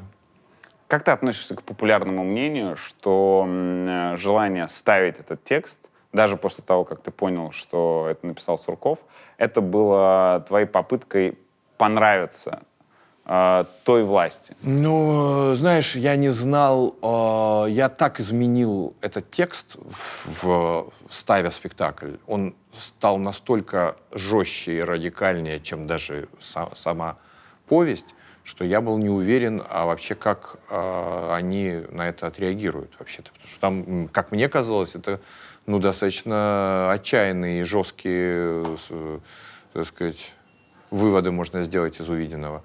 Вот. Но ну, точно я не хотел понравиться, наоборот. Я человек, который, наоборот... Внутри этого текста, я не знаю, это измененная цитата или взятая из непосредственно Сурковского произведения, как ни печально, коррупция и оргпреступность — такие же несущие конструкции нашего социального порядка, как школа, полиция и мораль. Убери их, начнется хаос. Это то ли Плакса говорит, то ли женщина в латексе, Сара, кажется. Юрик, я не помню, кто говорит, но я точно говорит какие-то там мудаки и какие-то твари в спектакле. Как ты относишься к такой концепции? Ну, блядь, ад. Ну, это кошмар. Ну, нет. Я все-таки хочу верить, что основа общества должна быть это любовь, понимание, уважение, комфорт и безопасность. Как ты сейчас относишься к Владиславу Суркову? Как-то не знаю никак. У меня нет отношений. Ну, война случилась, потому что он работал над этим очень много лет. Ну, вот так. Ну, как? Так нет отношений? Или он Ну, работал слушай, над войной? я неправильно говорю, хорошо. этот человек привел к войне. А когда у тебя стало меняться климат-отношения? 14 год. После аннексии? Да. Это ужас. В 14-м, еще до аннексии, он мог прийти в Google Центр, и вы могли сфоткаться. Есть вот такая фотка. А после? Вообще не очень любил ходить в театр. А к нам вообще было опасно ходить. Чиновникам не рекомендовали к нам ходить. В Google Центр? Да. Они прям... Было очень много смешных историй, когда звонили то ли из департамента культуры, то ли из каких-то других госмест, и там шепотом: пожалуйста, нам нужно там 10 билетов нашим друзьям, знакомым. А кто придет? Ну вот мы не можем сказать, потому что к вам же нельзя ходить. То есть откровенно нельзя было чиновникам ходить в Google Центр, потому что это считалось место такое, знаешь, если туда пошел, то ты уже, значит, против. Вот так. Ну, это, понимаешь, не мы придумали, это какие-то люди специальные придумали. Это херь, это все. Вот. Он пришел на какой-то спектакль, по-моему, «Мертвые души». Я ничего не путаю, что «Отморозки», твоя постановка, поставленная по Прилепину, это, по сути, студенческий спектакль, получивший «Золотую маску», чего не бывает никогда. Да, это, по-моему, больше такого и не было, и раньше не было. Это был студенческий спектакль, который мы сыграли в рамках курсовой работы, но это был абсолютно готовый спектакль, потому что... Ну, я моим студийцам тогда говорил: ребят, у меня нет концепции, что такое студент вообще. Вы просто молодые артисты, вы артисты, просто молодые. У вас нет достаточно опыта, давайте его набирать. Поэтому это был спектакль, сыгранный молодыми артистами, и дальше он развивался, как-то шел к зрителю в одном пространстве, потом мы его играли в другом пространстве. Его, в общем, выдвинули нам маску, и мы, в общем, ее получили. В «Отморозках» есть фраза: в этой стране все ходит по кругу. Сначала кровавый мороз, потом оттепельные сопли, потом снова кровавый мороз и так далее.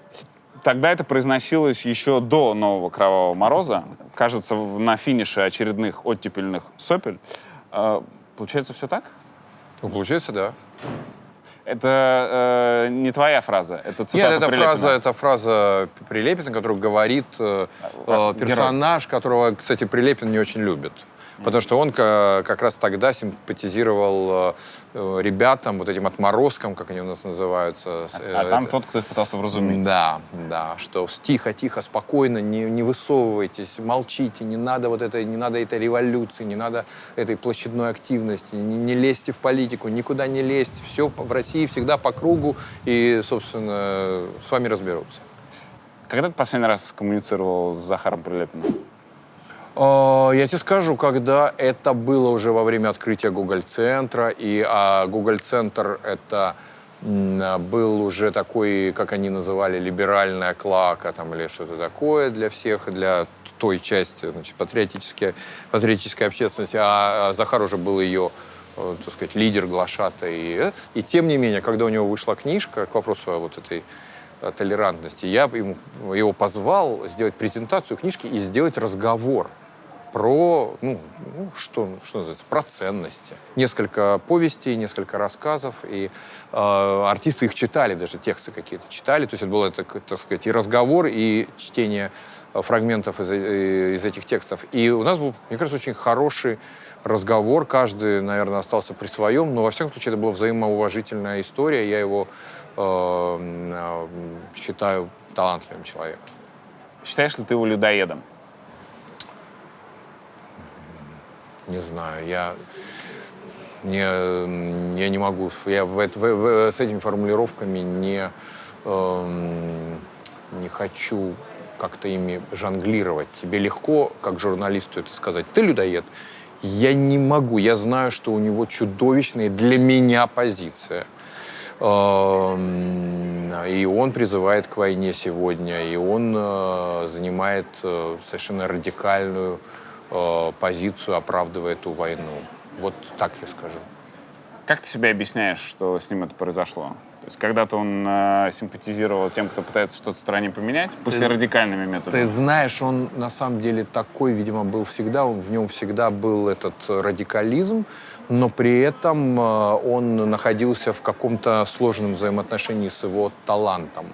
Ну, книга «Обитель» не подлая книга. Понимаешь, она мощная, серьезная. Я, например, считаю, антисталинское высказывание, которое при том же, так сказать, рядом происходит, случилось с его письмами, где он поет апологетику Сталину, понимаешь? Как это все живет и уживается в одном, ну, так бывает. Вот это говорит о том, что любой человек сложен. Я знаю, что во время всех историй, когда меня там преследовали, были уголовные дела, я сидел под домашним арестом, Захар не сказал ни одного плохого слова по отношению ко мне. И я хочу надеяться, что все его заблуждения не имеют коммерческий характер, а они просто вот в это верят, да, в какие-то даже человеконенавистнические теории. Ну, что делать? Такая вот беда. Как менялось твое отношение к Путину по мере того, как он правил? У меня никогда не менялось, у меня было сразу одним и тем же. Каким? Я считал, что работник спецслужб не может быть руководителем страны. Почему? Потому что у этих людей нет идеи развития человека. А есть идея, только человека можно купить, завербовать, убить, что-нибудь такое. А развивать, вкладывать в него деньги, вкладывать в него, учить его, развивать, улучшать эту природу. Что такое война? Война — это ужас, это ситуация, в котором у человека человек вынужден совершать какие-то чудовищные выборы, ну, каждую секунду. Природа человека очень хрупка, и в каждом человеке есть очень много, может быть, и темного, но если обстоятельства хороши, и они такие, что развивается хорошее, а это темное является, ну, так сказать, где-то спит и бродит, и не вылезает, то человек может быть вполне себе даже. А война заставляет его из-за того, что ему нужно выжить, открывает шлюзы и вылезает мрак, ад, кошмар, говно. Вот это то, что произошло 24 числа. Поэтому у меня не было никаких иллюзий, и я никогда не голосовал за этого президента. Пьеса «Лес» была поставлена то ли в 2004, то ли в 2005 году. В 2004.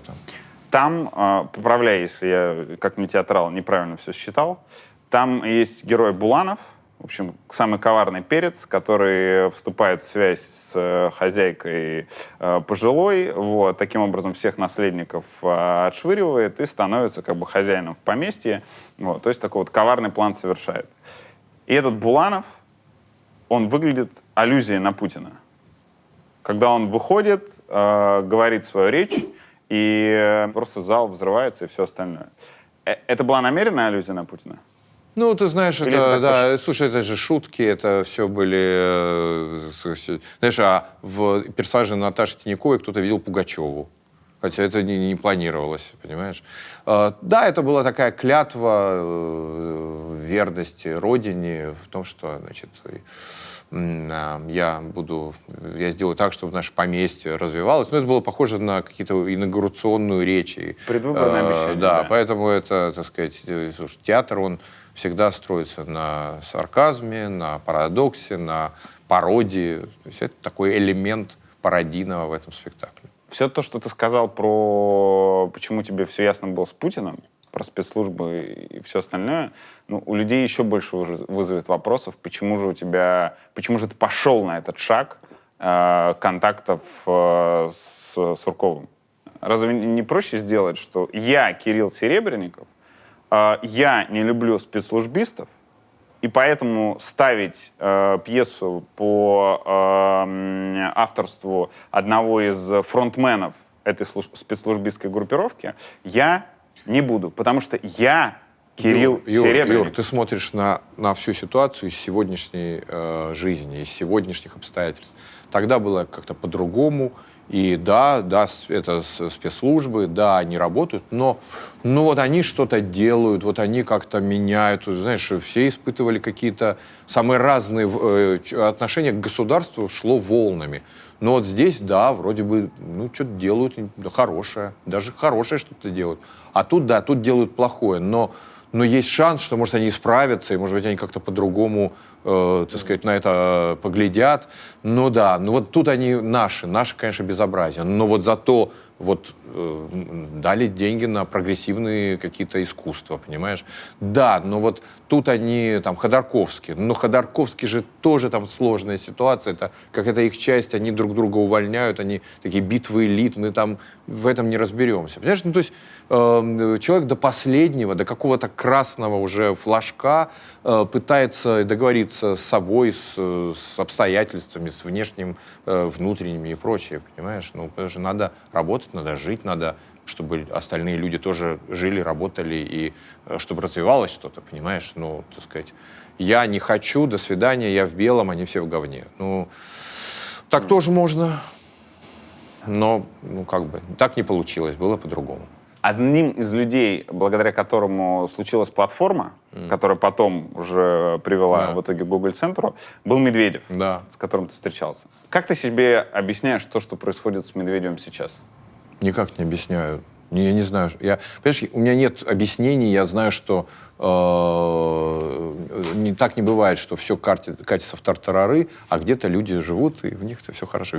Плохо везде. Война везде. Ад везде. Ну, я не знаю, что они разлагаются, распадаются, спиваются. Я не понимаю, что происходит с этими людьми, что пишут какие-то чудовищные ненавистнические тексты. Не знаю. Тогда, когда мы встретились один раз в жизни, и, так сказать, после чего он подписал проект «Платформа», это был человек, на которого, в общем, мы, как мне кажется, все надеялись, потому что он провозглашал дружбу со всем миром, технологическую революцию, свободу, просто оттепель. Вот начиналась оттепель. Все как-то с этим связывали большие надежды. И, так сказать, поэтому как-то выглядит все это, знаешь, может, его подменили.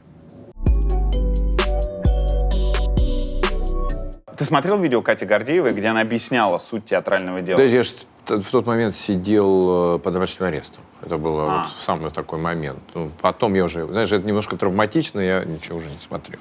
Я знал, что она очень сильно помогла ей это сделать. Если коротко пересказать это видео, то оно показывает и, в общем, доказывает, что воровства денег не было, но обнал был. Да. То есть там воровства не было, но вот то, что по закону считается мошенничеством, было. Это правильная формулировка? Ты знаешь, мы никогда не скрывали и никогда не говорили, что там не было наличных денег, потому что тогда не было вот этой системы ИП, знаешь, когда сейчас ИП у каждого, когда этого не было вообще. И, допустим, нам необходимо было каждый день оплачивать людей, сыгравших какой-то спектакль или какое-то мероприятие. Пришел оркестр Курензиса, а завтра уже следующий спектакль. И надо было им платить. У них нету никаких ничего. И бухгалтерия была так устроена, что они придумали, что это, так сказать, дирекция придумала, что это надо делать лучше всего наличными, и стали обналичивать эти деньги. Да. По закону так нельзя. Ну, это какая-то там, как они говорили, серая схема. Да. Такое. Но при этом, как я понимаю, другого варианта не было. Да, просто. Все театры, все те, кто получает государственные деньги, тогда делались так же, но наказывать за это решили вас. Есть несколько версий, почему наказать за это решили вас. Давай их озвучу, а ты просто скажешь, как ты к ним относишься. Первая версия. Ты поругался с Никитой Михалковым. У вас случился какой-то непубличный конфликт, и он, как влиятельный человек... Конфликта не было, но то, что Бесогон гадит всю уже дорогу, это бессомненно. Он меня как-то очень за что-то не полюбил. Но конфликта вот такого, чтобы мы где-то поругались... Нет, я на каком-то мероприятии он поднимал тост за великую русскую актерскую школу. Я сказал, что с вами не согласен. Есть разные великие русские актеры. Есть разные актерские школы, и английская школа тоже очень хорошая, и немецкая. И, в общем, мне кажется, тут лучше найти интересную коллаборацию. Мы как-то там очень сильно поспорили, какие актеры в мире лучшие. Но это был спор или это была ругань? Нет, это был спор. Но я никогда с Бесогоном не ругался. Это правда, что когда-то теоретически была возможность, что Гоголь-центр может возникнуть в здании театра киноактера? Ты знаешь, это была другая с ним встреча, когда я не знал, где организовать театр, и тогда это здание, вот театр киноактера было полностью забито, я узнал, что оно как бы принадлежит ему, и я пришел с творческим предложением.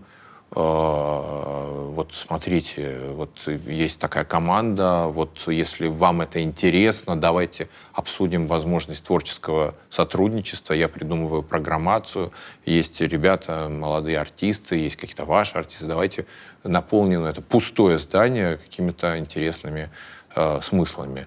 Он на меня подозрительно смотрел: а зачем тебе это надо? Зачем тебе это надо? Я говорю: да, надо, как театр. Интересно, давайте попробуем. Все. Но не было ни ругани. То есть, может, он затаил какую-то злобу. Это было до того, как вам дали здание театра Гоголя? Да. Угу.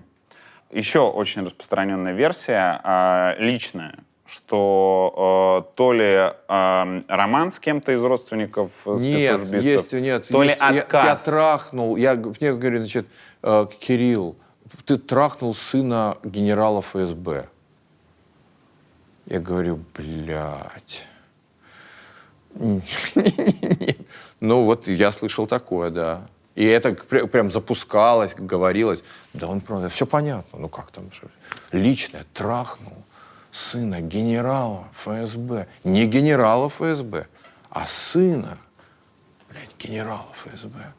Я думаю, блядь, еще это с Чайковским как-то. Я тогда писал текст про Чайковского, а там одна из версий, думаю, интересно, у них, может, юмор какой-то есть. Там одна из версий, почему он умер от холеры, заболев холерой. Нет, это не холера, это его отравили, потому что он трахнул, переспал или совращал сына одного из влиятельных аристократов, одного из детей чиновников. И вот чтобы, значит, скрыть вот этот публичный позор, ему предложили пилюлю с ядом. Было такое собрание правоведов. Это такая версия якобы. И Петр Ильич сказал: да, не буду никогда, не хочу стыда. Выпил яду и помер. А это все сделали вид, что это холера. Это вот такие безумные конспирологические теории гуляют сплошь да рядом. Я уточню, это не так? Нет, это не так. Еще одна версия, что ты был просто очень активен в Фейсбуке по политическим вопросам. Не могу про это сказать, но я знаю, что весь мой Фейсбук, вот так, знаешь, прямо и все интервью ложились... Мне какие-то люди говорят: на тебя там такие дела, на тебя такие папки, на тебя такие, значит, досье. Понимаешь? Напоминаю, что это было время, когда еще можно было что-то говорить, и когда, мы все думали: а почему я не могу высказаться? Мы живем, говорили мы, в свободной стране, мы имеем право высказываться, мы имеем право, так сказать, говорить про то, что нам не нравится. Это никоим образом не отменяет нашу любовь к родине. Не надо путать родину с государством. РПЦ посмотрела фильм «Ученик» и решила проучить за него Серебренникова. Несостоятельная версия, я думаю, кстати. То есть я, честно говоря, думал про то, что это, наверное, так, но потом у меня случилось вот во время одних моих прогулок встреча с Тихоном Шевкуновым, который специально подошел ко мне сказать: я знаю, что вам говорят, что это я, это не я. И ты ему поверил? Слушай, я вообще людям верю. Я думаю, что это не он. Мне так... во всяком случае, если человек... я вижу, так сказать, вранье, это мое профессиональная, так сказать, какая-то часть моей работы видеть, когда люди врут, когда не врут. Я увидел, что это не ложь. Тихон Шевкунов знал, что у тебя прогулка, Да, подошел и сказал. да. Ты сказал, что веришь людям, а Путину ты веришь, когда он что-то говорит? Мы уже это обсуждали. Мы же обсуждаем личные разговоры. Ну и потом, слушай, он мог не приходить. Он мог не пытаться, так сказать, донести до меня эту мысль.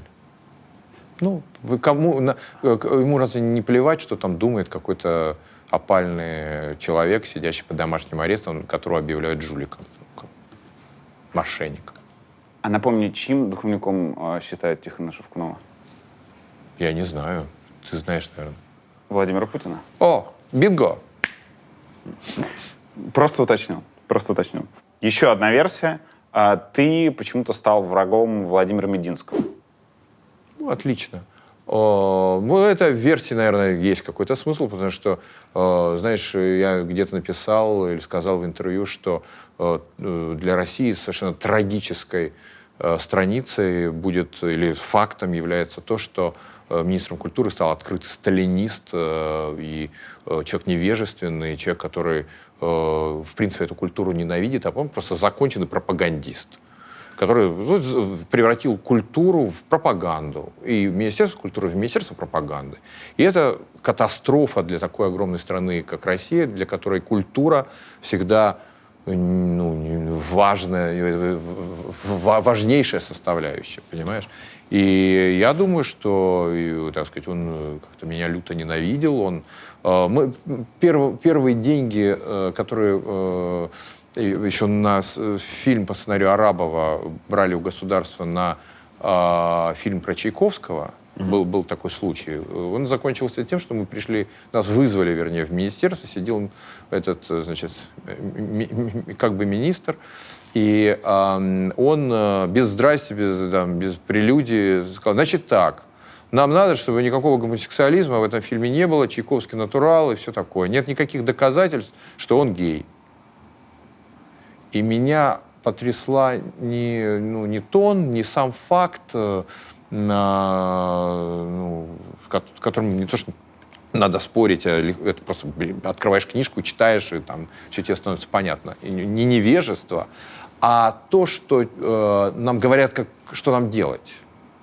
Нам делают практически госзаказ. То есть фильм, не фильм про Чайковского, а госзаказ государства на фильм про Чайковского, который должен быть такой, такой, такой, такой. Должен он слушать пространство, как, значит, Мухинский памятник, должен, так сказать, вот, ходить по экрану под свою музыку и все такое.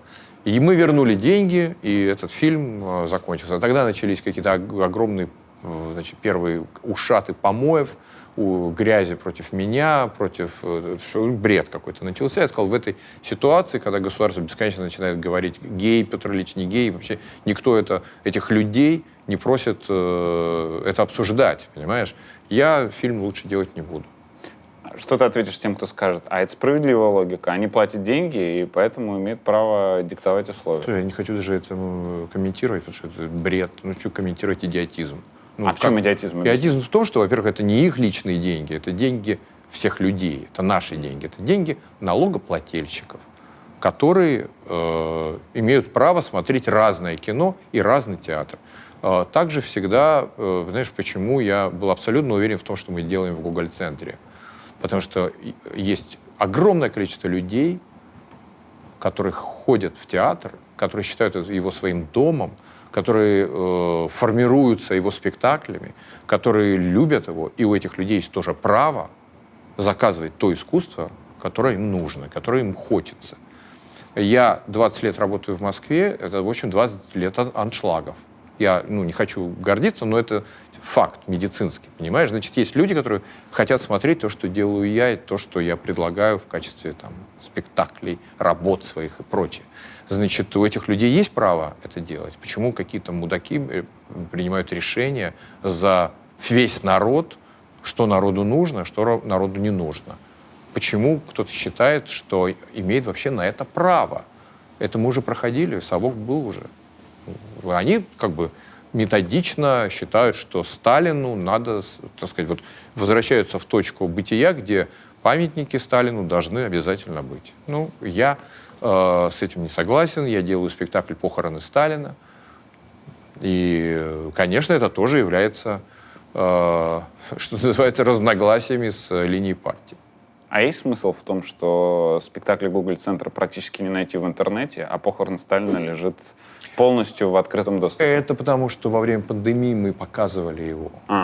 И это был, так сказать, ну... Я думал, ты просто какой-то другой месседж в это вложил. Что Нет, вот именно про него хочу. Нет, я про него очень хочу, и, к сожалению, спектакль прошел один раз, и поэтому пускай его смотрят люди, и они смотрят и бесконечно благодарны, и пишут невероятно трогательные вещи. Потому что я все-таки верю, что у людей со здравым смыслом, порядочных, умных и не людоедов гораздо больше.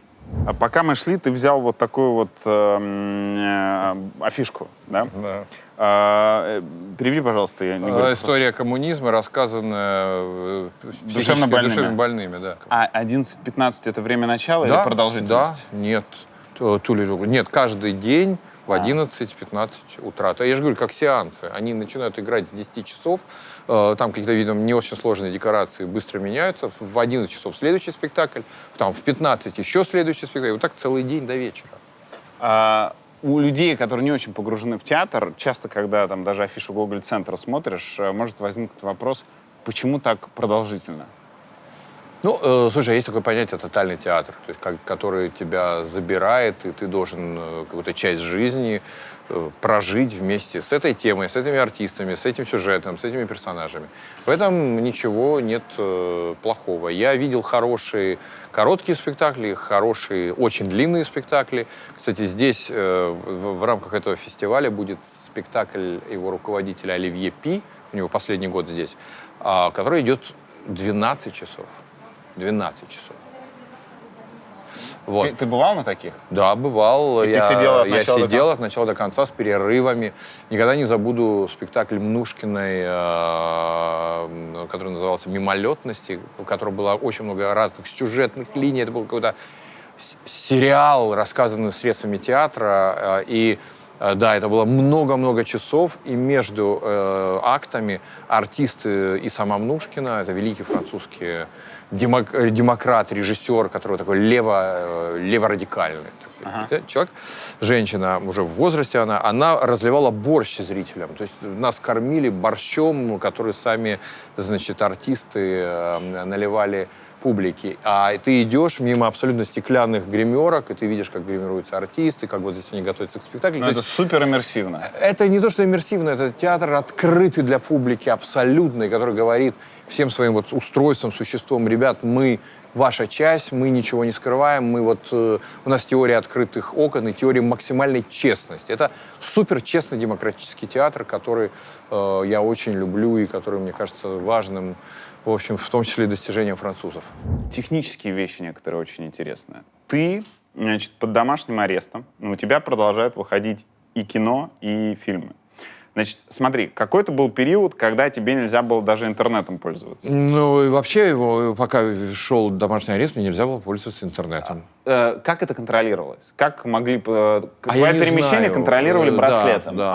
а то, что компьютер не подключен к интернету, и ты не раздаешь с мобильника, как это могло контролировать? У меня не было мобильника, у меня был кнопочный вот этот Так. Nokia. А как контролировалось? Ну, слушай, меня запугивали адвокаты, говорили, нельзя, а вдруг тут где-то стоит, там, я не знаю, они все секут, понимаешь? И ты ни разу не вышел? Нет. Окей, значит, адвокат на флешке тебе приносит Да. что? Он дубли или видосы. видосы или съемку прогона. Я сажусь, включаю флешку и начинаю подробно, посекундам описывать, писать свои комментарии. Это занимает день-два. Дальше эти комментарии отдаются. Люди читают, делают поправки, снимают, перегоняют на флешку, передают флешку. Охренеть. Лето доснимали Кулагин. Нет. Помогал Мизгирев, Леша Мизгирев. Мне казалось, что питерские сцены Кулагин, московские Мизгирев. Питерские сцены, которые я отрепетировал, снимал Женя Кулагин. В смысле, помогал организовать это все и вел площадку. И действительно, спас какие-то, в общем, какие-то сцены. К счастью, они были отрепетированы. А там последние досъемки были, это Леша Мизгирев. Но я, пользуясь своим двухчасовым гулянием, у меня же было 2 часа прогулки, и они нашли локацию через дверь, вот буквально через, не через дверь, через улицу, через переулок. Там построили эту квартиру, в которой Цой и Майк Науменко дают квартирник. И я пришел, отрепетировал сцену, а дальше снимали, дубли присылали на флешке, смотрел, говорил, нет, давайте. Вот. То есть 2 часа работы у тебя могло быть? Да. Как хитро. Нуреев, премьера балета в Большом. Очень хочется, чтобы ты реанимировал свое ощущение этого вечера. Значит, у тебя премьера балета в одном из главных европейских театров. Мировых. Мировых, пусть так. Весь Бомонд, в том числе люди от власти, как я понимаю, и Песков, и Мединский, а ты под домашним арестом. Юра, и что я должен тебе сказать? Я сижу дома и думаю, суки. Да. Вот, блядь, суки. Вот все, что я чувствую. Но интереснее было другое, когда нам директор театра Урин объявлял, что что спектакль закрывается. Вот это было интересное наблюдение за людьми, потому что это было совершенно непонятно, это было еще до арестов, до всех дел. Я его уговорил, а причина была типа, что-то не дотанцевали. Я понимаю, что все дотанцевали, все отрепетировано, готовы полностью спектакль, назначена премьера. Как его можно закрыть? Это убийство труда огромного количества людей. В общем, хорошего спектакля, который я понимал, он получился. А я вижу, что он вот ни в какую. Нет, не готово. Тут надо, это не твоя вина, это вот Юры надо. Юра бледный, Юра Посохов, хореограф, потрясающий, замечательный, талантливейший, очень уязвимый, ранимый, как ребенок. Он сидит, у него трясутся руки, он начинает рыдать. Я говорю, Юра, тихо. Мы выходим на улицу, там ливень идет. Я говорю, нет, я вернусь. Я возвращаюсь, говорю, подождите, давайте сделаем один прогон. Вот просто один прогон, чтобы он был, какой-то прощальный. Вот вы закрываете спектакль, давайте один прогон сделаем. И он согласился, Урин согласился. И вот это был, незабываемый, наверное, в моей жизни день, когда пришла вся труппа Большого театра. Запретили позвать людей. Закрытый зал, там забили все двери, кто-то прокрался там как-то на балкон, какие-то люди сидят. Сидит Урин, сидит его жена. И, значит, на сцене вся труппа. Хор, балет, миманс, солисты, оркестр. И вот эта вся огромная громада должна состояться. И я ребятам говорю перед этим программой, ребят, это все последний раз играйте, вот как последний раз. И это был самый, сердцеразрывающий, с такой отдачей. Они играли как вот последний раз в жизни. Они танцевали как последний раз в жизни. Владик Лантратов с Машей Александровой творили какие-то такие чудеса, что я, наверное, конечно, никогда не забуду. И закончился спектакль, и все люди, которые были там, работники сцены, работники театра в зале, мы все пришли на сцену, и все рыдали. Все обнимались, рыдали, понимая, что это все. Рыдали, и вдруг я услышал, как кто-то со сцены начинает кричать «Суки! Суки!». То есть в этом императорском театре, даже в этом императорском театре, вот в момент ощущения адской несправедливости, предательства и всего, возник этот внутренний человеческий, очень понятный бунт. Кто начал говорить «Суки! Суки! Суки!».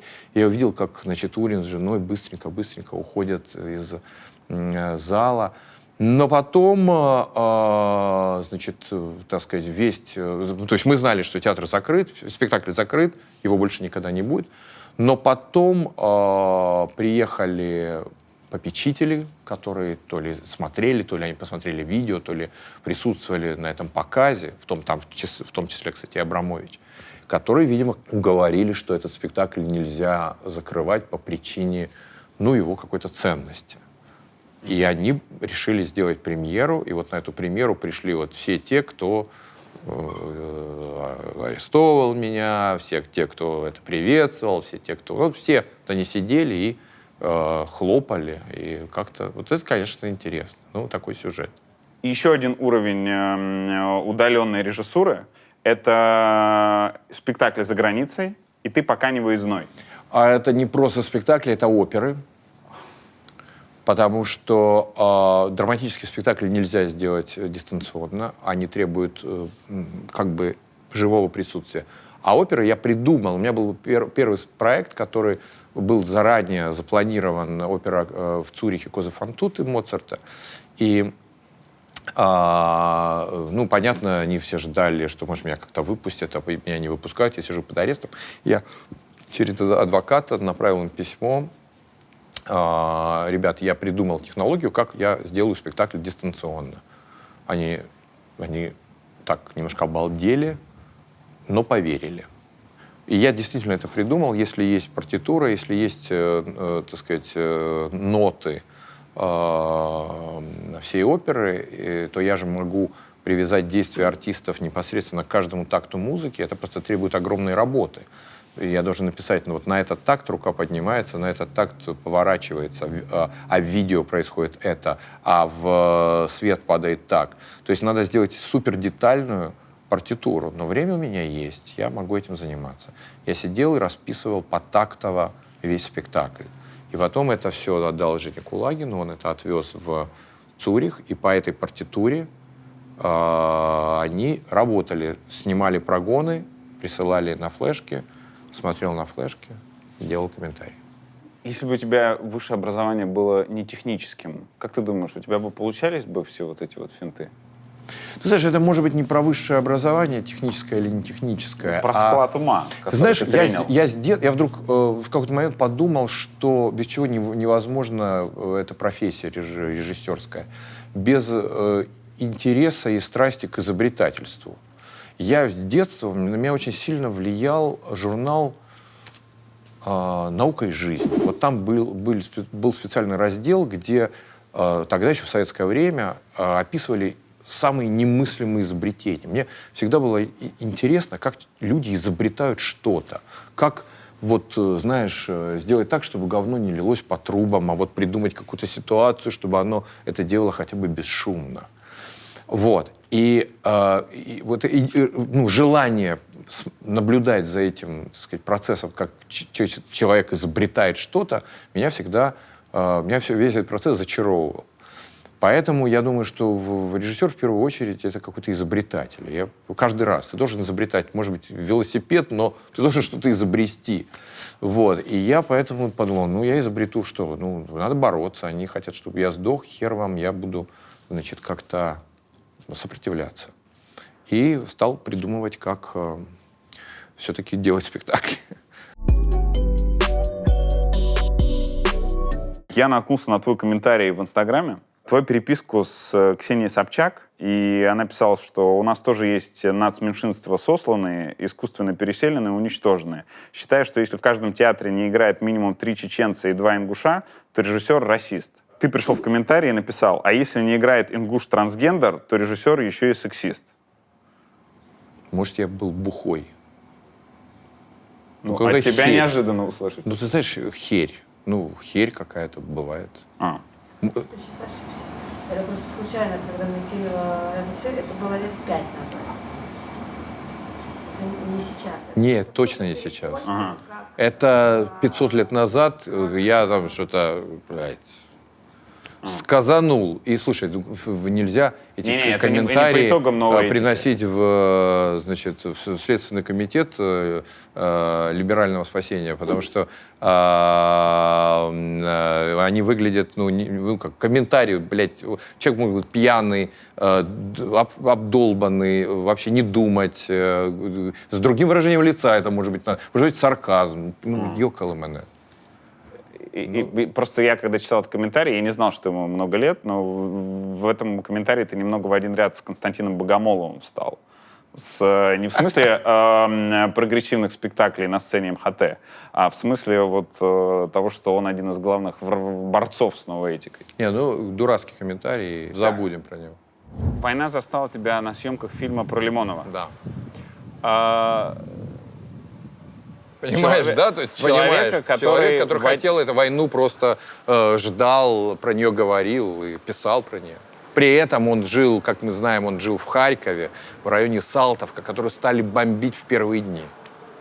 Вот что бы он сказал, когда его родной, в общем, Харьков и его родной район просто поливают ракетами.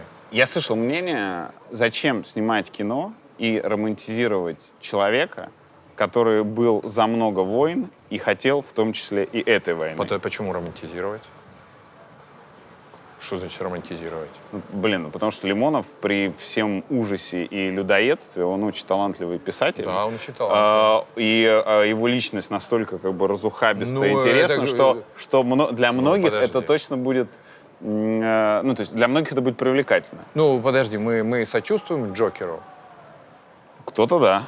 Ну, тем не менее, мы понимаем, что это сумасшедший маньяк, который Думаю, не убивает все. людей. Думаю, не Нет, ну он все. в кадре убивает людей. Ну, для многих все-таки Джокер, он... Ну, ладно, это... Ты думаешь, он ролевая модель для кого-то? 100%. Для многих... Ну, слушай, для кого-то этих людей не переубедит никакой фильм про людоедство, понимаешь? Если мы будем показывать, знаешь, как люди едят детей, они скажут: о, гениально, ну, круто, интересно, я тоже буду. Понимаешь, ну, это, о чем мы говорим о... Если что, это не мое мнение. Я понимаю, что исследовать нужно разные Ну, вещи. как раз искусство, я имею в виду, фильмы интересные, такие сложные, огромные люди, которые, мнения которых и жизнь которых, и то, что они писали, привели к вот буквально к тому, в чем мы сейчас живем. Но ты держишь или будешь держать в уме, что фильм может получиться таким, что большое количество людей очаруются Лимоновым, а там есть чем очаровываться, что они посмотрят это и скажут: блин, Ну, послушай. а так-то Россия Юр, все правильно делает. Юр, значит, это фильм не просто биография Лимонова.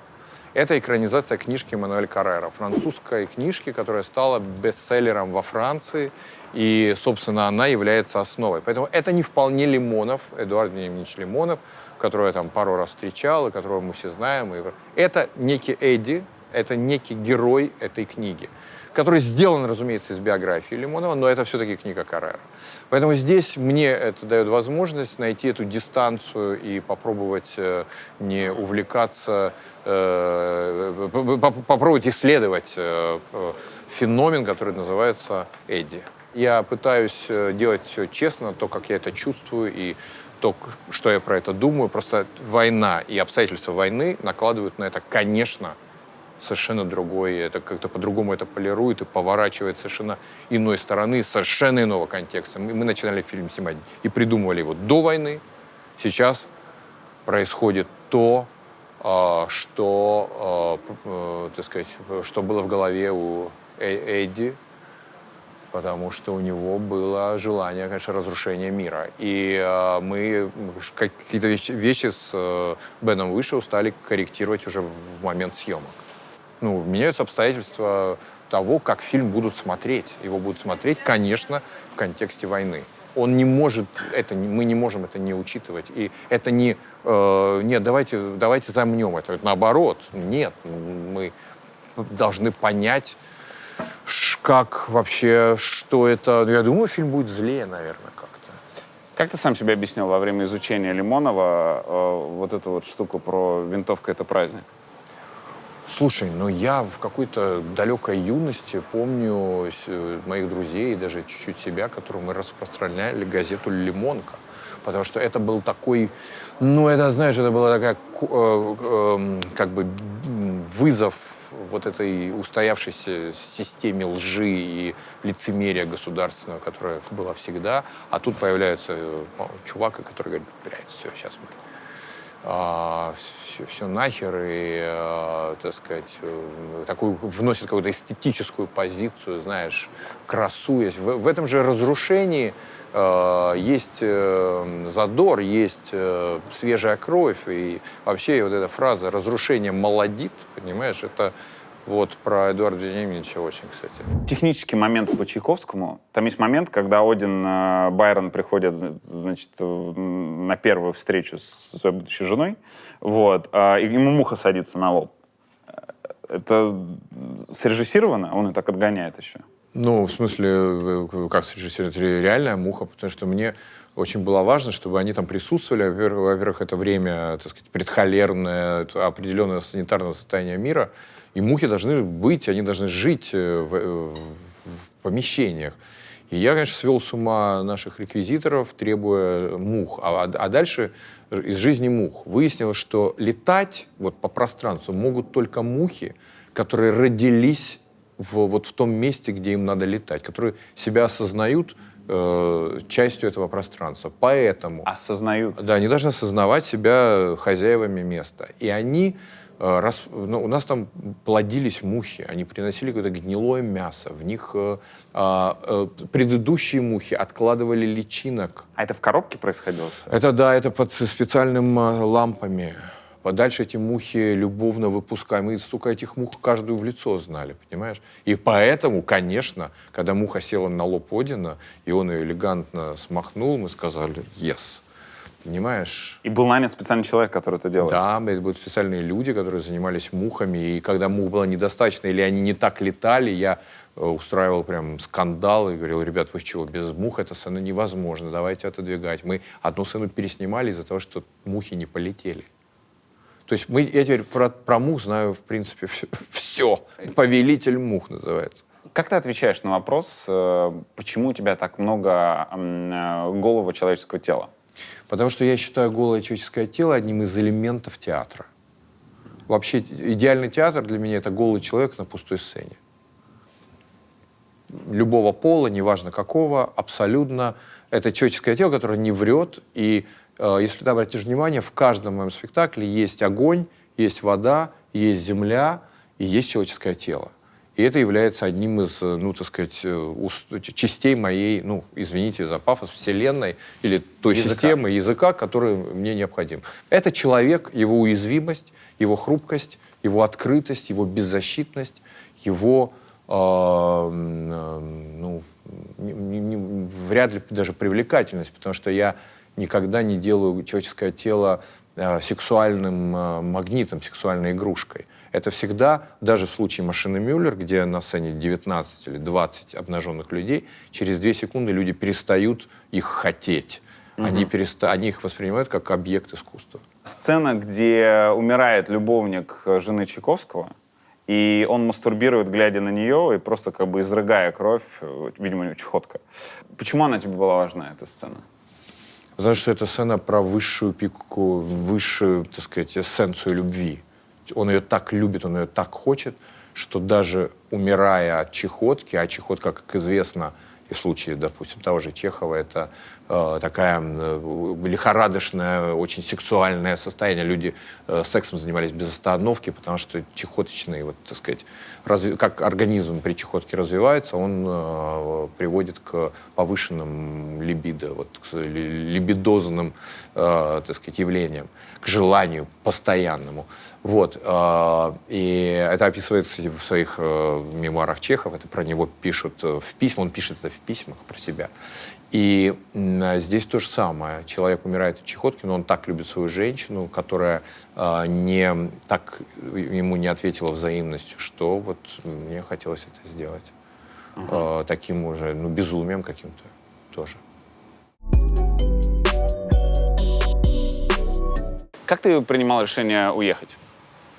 Ну, знаешь, война, когда началась, я снимал кино. И вот я просто помню этот день, вся группа сидит, просто, знаешь, так тишина, и все сидят в этих телефонах. А я: ребята, нам снимать, ребят, пожалуйста, соберитесь. Артисты, которые не знают русского языка, находятся, они вообще не понимают, как им быть. И дальше это тянется несколько дней, недель, и дальше мы по инерции снимаем, но я понимаю, что этот артист уехал, этот артист не приедет, этот артист подходит и говорит, что я больше не могу, мне из посольства звонят и говорят, что все, уезжай. И все, съемка закончилась, все прекратилось. И Я остался со своим заканчивающимся этим уголовным делом. Надо получить УДО для того, чтобы рассчитаться со всеми этими делами. Вот, и я понимаю, что у меня было тогда разрешение на выезд доделывать спектакль, который я подавал ответственным господам, этим приставам. Они разрешали с учетом того, что я должен вернуться. Вот, поэтому я уехал, потом я вернулся, произошло УДО, и как только я получил УДО, я уехал, потому что ты понимаешь ментально, психически, как угодно, что ты не можешь находиться внутри войны, потому что так ощущаешь, что ты внутри войны. Вот ты просто внутри насилия. Поэтому я принял это решение внутренне сразу, но не знал, как это сделать технически. Тебя спросят, как режиссер Тарантино, Финчер, Скорсезе могли продолжать находиться внутри Соединенных Штатов Америки, когда они вели свою войну? Ну да, но они могут выйти на улицу и протестовать. Они могут выйти на улицу, влиться в многотысячную манифестацию, которая будет кричать «нет войне». И если эта манифестация будет эффективна, если людей выйдет очень много, она приведет к смене правительства. Здесь это невозможно. Где ты сейчас живешь? В Берлине? Да, я живу в Берлине, но вообще-то, честно говоря, я мотаюсь по разным городам. Берлин, вот Авиньон, потом в Балтии, потом опять, наверное, чуть-чуть в Берлин, и, наверное, будет даже Южная Америка, потом Гамбург, потом Амстердам. Вот так. В Берлине, потому что у тебя там квартира? Да. Когда ты ее купил? Я купил ее где-то в 10-11 году, я там начал этим заниматься. И, это такое тоже интересное ощущение, почему я там это выбрал. Для меня Берлина не существовало никогда. Я не учил немецкий, родители говорили, что это не учи немецкий, это язык врага. Вот, да, и я учил поэтому французский, английский, а тут мне надо было написать, это был 8-9 год, написать инсценировку «Мертвых душ» для Рижского театра. Я решил выбрать город, в котором ничего не буду понимать, язык не понимаю. Чтобы месяц не отвлекаться? Недели, 2 у меня было на все это. Я приехал и снял какую-то квартиру на Хакешемаркт наверху, и сижу, пишу, потом, надо выйти куда-то, там велик есть. Сел на велик, поехал, и вдруг, знаешь, у меня было ощущение, что вот я повернулся, а тут этот дом я знаю. А вот я заехал за угол, а я знаю все, что тут устроено. У меня случилось какое-то глобальное дежавю. Я безумно влюбился в этот город, в этот странный, очень такой особенный какой-то город, особенно в восточную часть. И подумал, что... А дальше мне очень помогла покойная Марина Голуб. Она в какой-то момент решила инвестмент сделать. Знаешь, тогда вдруг давайте делать инвестмент. Это были деньги, люди зарабатывали в России приличные, а купить в России ничего нельзя было, потому что любая квартира стоила космических каких-то денег. И она говорит, что ты, так сказать, вот у тебя эти деньги хранятся. Я получил приз за фестиваль в Риме, и еще за несколько фестивальных там было денежных призов, и они у меня лежали, я гонорары какие-то большие, все накапливал. Нет, вот мы хотим купить там квартиру в Испании или где-то еще, поищи где-нибудь. И вдруг я подумал, я попробую купить в Берлине. И тогда в Берлине было так дешево купить квартиру по сравнению с Москвой. В Москве за эти же деньги можно было купить где-то там двушку на отшибе в спальном районе. 300 тысяч евро она стоила? Да. Не злись, Гриш, я понимаю, это в тебе твоя совесть колокочет, но ты пойми, где в этой стране начинается совесть, вступает в силу история болезни. Как жить сейчас в России людям с совестью? Очень тяжело. Очень тяжело. Слушай, в России нельзя произнести слово «война». Вот есть вещи, которые происходят каждый день. Убивают людей, бомбят города, стирают города с лица земли.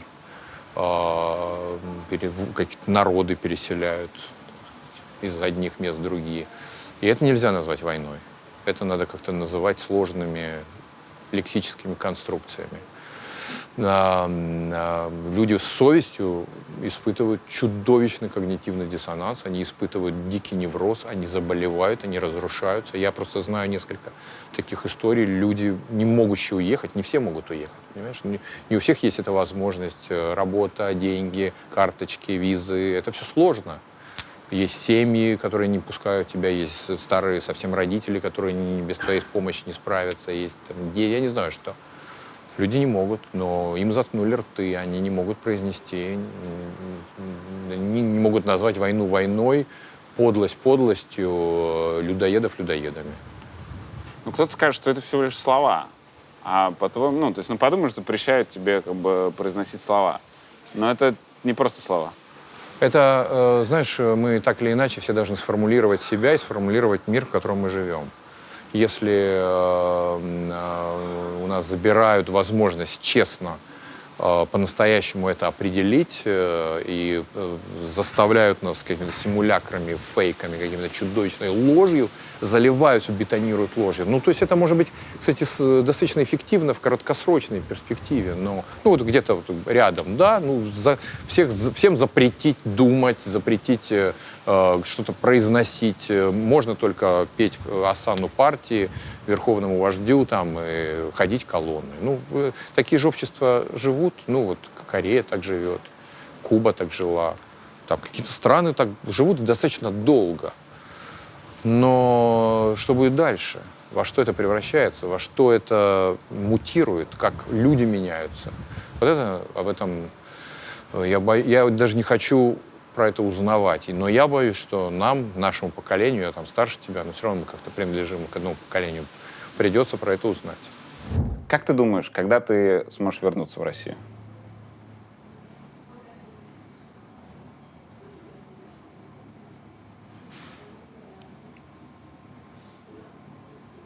Юр, я не знаю. У меня нет хороших сценариев, потому что там будет происходить. Мне кажется, все это тянуться может очень долго. К сожалению. Я очень хочу ободрить себя, тебя, зрителей и сказать, что нет, все сейчас там они как-то все санкции задушат, или они убегут, или все закончат, или скажут, нет, это все был сон, давайте отмотаем все назад, никакой войны не было. Но я боюсь, что это просто невозможно. И это может, как мы знаем из Советского Союза, длиться бесконечно долго. Куба, сколько вот жила в режиме Кубы, сколько Северная Корея живет в режиме Северной Кореи. Ну вот так. Ты допускаешь, что больше никогда не вернешься в Россию? Да. Но знаешь, вся моя жизнь говорит о том, что никогда не говори никогда. Я столько разного допускал, а потом все было совершенно по-другому. Поэтому я стараюсь об этом не думать. Я в этих терминах стараюсь не думать. Я не хочу внутри себя это никогда пестовать. Я вернусь в Россию с большим удовольствием, потому что я люблю очень эту страну тогда, когда будет возможность, когда мне лично и моей жизни, и жизни моих друзей не будет грозить опасность. Я все там 20 лет и до этого, который работал в Москве и до этого, старался в Ростове, старался делать все, чтобы как-то быть полезным людям и в стране. И я буду продолжать это делать даже здесь.